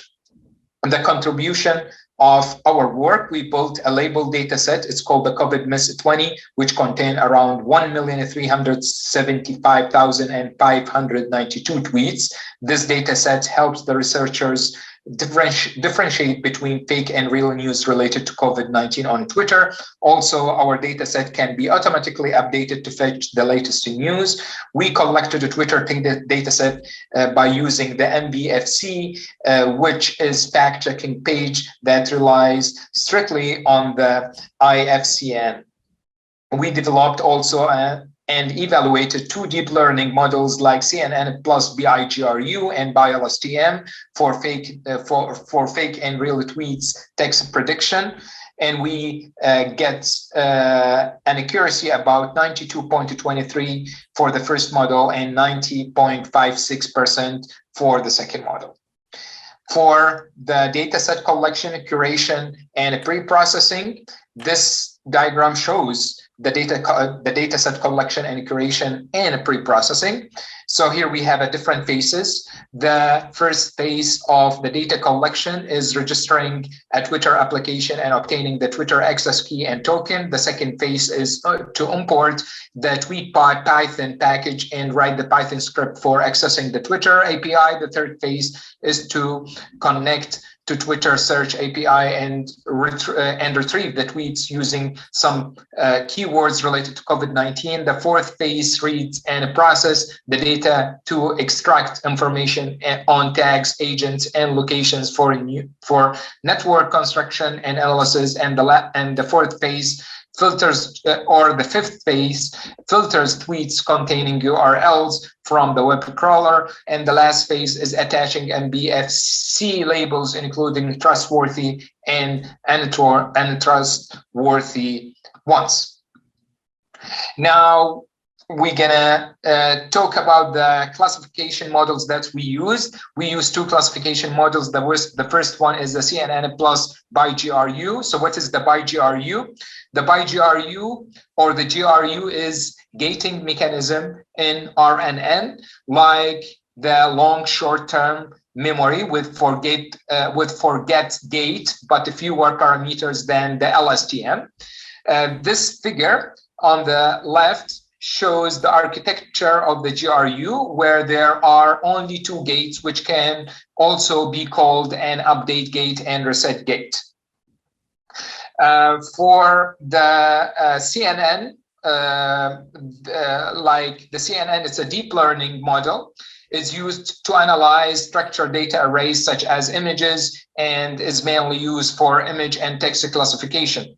This figure on the right shows the architecture of the CNN by staking layers on the top of each other in a sequence. Let's talk about the second model that we used, which is BiLSTM. BiLSTM is a type of RNN. BiLSTM models have a cell state representing the context information, storing information about past inputs for a specific time. We use specifically here the bidirectional LSTM, and bidirectional LSTM can look at the data in both directions, left, right, and right to left, or left to right and right to left. So it's considered to store contextual information better than LSTM. Bidirectional LSTM is used when the prediction depends on the previous and future inputs. This figure shows the structure of the N folded by LSTM layer that contain the forward and the backward LSTM layers. And now let's talk about the results and the discussion of our work.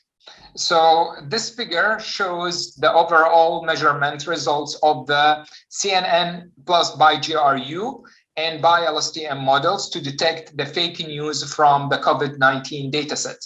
So I just want to add something here that we did use actually the BiLSTM or we did use actually the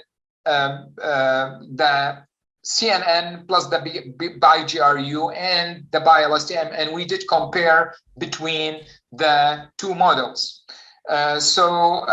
This figure shows actually the overall measurement results of the CNN BiGRU and the BiLSTM models to detect the fake news from the data set that we created. So we have 92.23% testing accuracy and 0.9025 precision or specificity. And we have 0.945 recall or sensitivity and 0.9232 F1 score, and that is for the first model, which is the CNN plus the BiGRU. And for the BiLSTM, we have 91.56% testing accuracy and 0.911 precision or specificity, and 0.92 recall sensitivity and 0.9154 F1 score with the model that I just mentioned, which is the BiLSTM. This actually figure show, or the two figures that we have here show the accuracy and the validation accuracy for the CNN plus BiGRU and the BiLSTM, where they trained with a batch size of 10. The two figures that we have in this slide are for the confusion matrix of the two models that we use, the CNN plus BiGRU and the BiLSTM. So for the confusion matrix, of the two models, we can say that we analyze the confusion matrix in the evaluation phase, where 1 is a fake and 0 is a true. Thus, we can see a high accuracy in the two, for example, figures. We can see the high accuracy of a true positive and true negative percentages while detecting the fake news from the Twitter dataset. So based on the figures that we have here, we can see that the CNN BiGRU model classified 89.8% of fake tweets correctly and 10.2% incorrectly. At the same time, 5.5% of real tweets text was classified incorrectly by the model as fake, while classifying 94.5% of real tweets text. In contrast, the BILSTM model correctly identified 91.1% of fake tweets text, misidentifying 8.9% as real. At the same time, 8.0% of real tweets text was classified correctly and misclassified 92.0% incorrectly. So the conclusion and the future work, this paper presented a comprehensive COVID-19 misinformation dataset, which contains, our data set contains around 1,375,592 tweets from February to July 2020. COVID-MIS-20 dataset is benchmarked by using deep learning models and projects them as a potential baselines. We use like 2 different models, and the CNN by GRU model performs the best with 92.23 testing accuracy. Although we use the COVID-related Twitter tweets to build models to detect fake news, our techniques can easily be extended to other datasets for fake news detection. Future work could be targeted toward using an enhanced evaluationary detection approach, such as PSO algorithm, which aims to reduce the number of symmetrical features and obtain more accurate models. For questions, please, you can email me and I will answer your questions about the presentation and about our paper as soon as possible. Thank you so much. Thank you for your presentation. So I think you are available for online Q&A. So participants, if you have any question, please go ahead. Hello. You are available for Q&A, right? Yes, yes, absolutely. Okay. So I think nice work for fake. That was a very difficult job during COVID era. So can you explain what was it was binary classification, right? Fake or real news, right? Yes, exactly. So can you explain like what labeling process that data set have been adopted? Have you explored those area? Like you have used the data set, I know that that you have explained, but have you looked into what are the labeling process they have used for this one? We use we construct some, or we extract some, or we get some kind of data from the MBFC, as I mentioned in my presentation. And that data, it was already labeled, and we use that labeled. No, I understand. I'm asking like, have you known that how they have labeled? You use that data set that was labeled. So did you look into what labeling process they have adopted? Because this number of tweets is very large. So I am just curious about how they have labeled this large data set. Yes, actually, as I mentioned, like we used like 2 kind of different classification models, and based on the training that we use, actually, we try to actually label all of the tweets, and we actually check or extract all of the text. We use like the text mining here to like based on the training model, we extract all of the, like I can say, text, and based on that we can just like detect whether this actually it's a fake or whether this is fake actually. And after that we labeled each tweet like separately, and we get like either like it was like a binary number, like it can be like either 1 or 0. 1 it can be fake, for example, and 0 it was for example as fake. No, you did not get my point. You use some training data, right? For right. Yeah, absolutely. Yeah. So I'm asking that training data, they were labeled for supervised learning for this binary classification. So what was the labeling process they have used? What data set you have used? What labeling they have adopted to make the data set?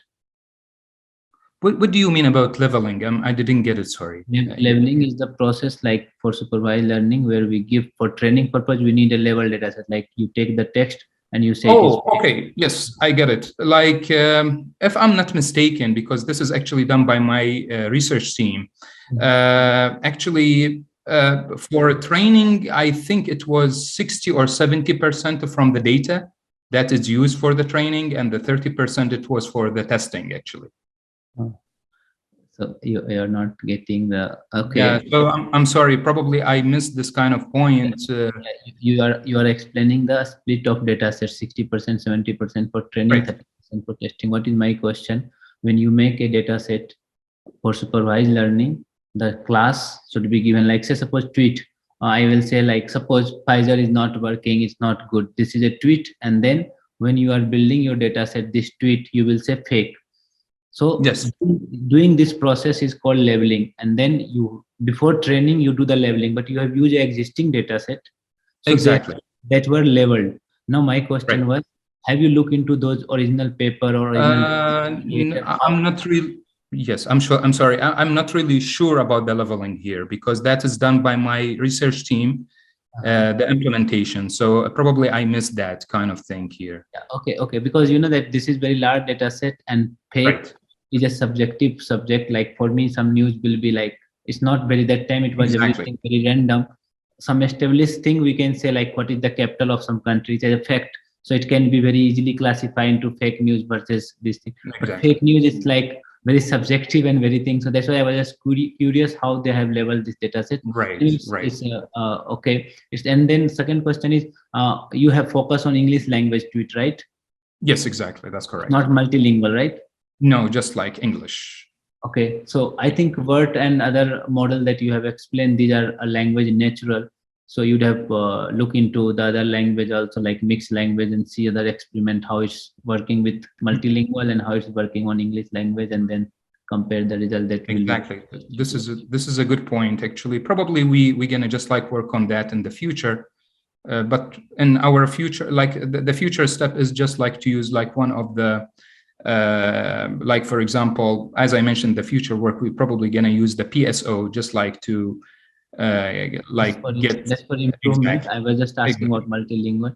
And second question is Twitter is like a space limited social media. They have only 160 or 140 character. So people use lots of abbreviations. So how you have handled this you know, that pre-processing part of the text, because that is not pure English. They use lots of, like when I tweet, I use lots of short form like R for ARE. So that instead of 3 character R, I use R. That's not an English word. So how you have pre-processed that text? We used actually also the research team they did the implementation actually in the paper, in this paper, they used the pre-processing actually here techniques or steps actually to get rid of all of that kind of things, for example, and clean all of the data before they just like apply it to the classifications. If it would have been mentioned in paper, that would be great. If not, it is a good practice to mention, because you whatever pre-processing you are talking in text processing, we have a very pre-processing for normal text. Like if you take English text, we do the different kind of pre-processing, removing the stop word, removing the tokenization, or getting the stem word. That's very standard pre-processing. But what is my question? There is noise in this text. Tweet this is unstructured and not clean text, not English text. You cannot say it's English. So like there are many way, like when an Indian tweet, you use English, I use English character, but we use English Hindi word. So that's not a dictionary word in English. So there are lots of noise will be in text. So I was just curious to know how, because working with Twitter data is very challenging due to this kind of noises, and there is no similarity or something. Okay, nice work. And if there is any more question, I will close this session. Yeah, thank you for your presentation. And I thank. I'm done now, right? Yeah. Thank you. Yeah, you can just yeah. So on behalf of being a session chair of this chair, I really enjoy all the talk, and we have started with invited a speaker. He given a very nice overview of fog cloud architecture, how they are working in Brazil healthcare service, and then we move to our 6th paper, and we have 1 paper from other session also. So all were very mixed with my area of research on machine learning, text processing, and very recent development in agent-based modeling or question answer, or when from Korea team they have presented on generative lyrics. So these were very interesting talk, and I really enjoy, and it's good luck for everyone for your future work. You can look for extension of your work. So I wish you all the luck. Have a nice day. Bye bye. So I will sign out from here. Yeah. Thank you very much. Bye bye. Thank you. Thank you. Thank you, Dr. Kim, if you are there. Bye from today's session. So it was great. Yeah, I enjoy your lyrics based, generative lyrics based session. Yeah. Thank you. Bye bye.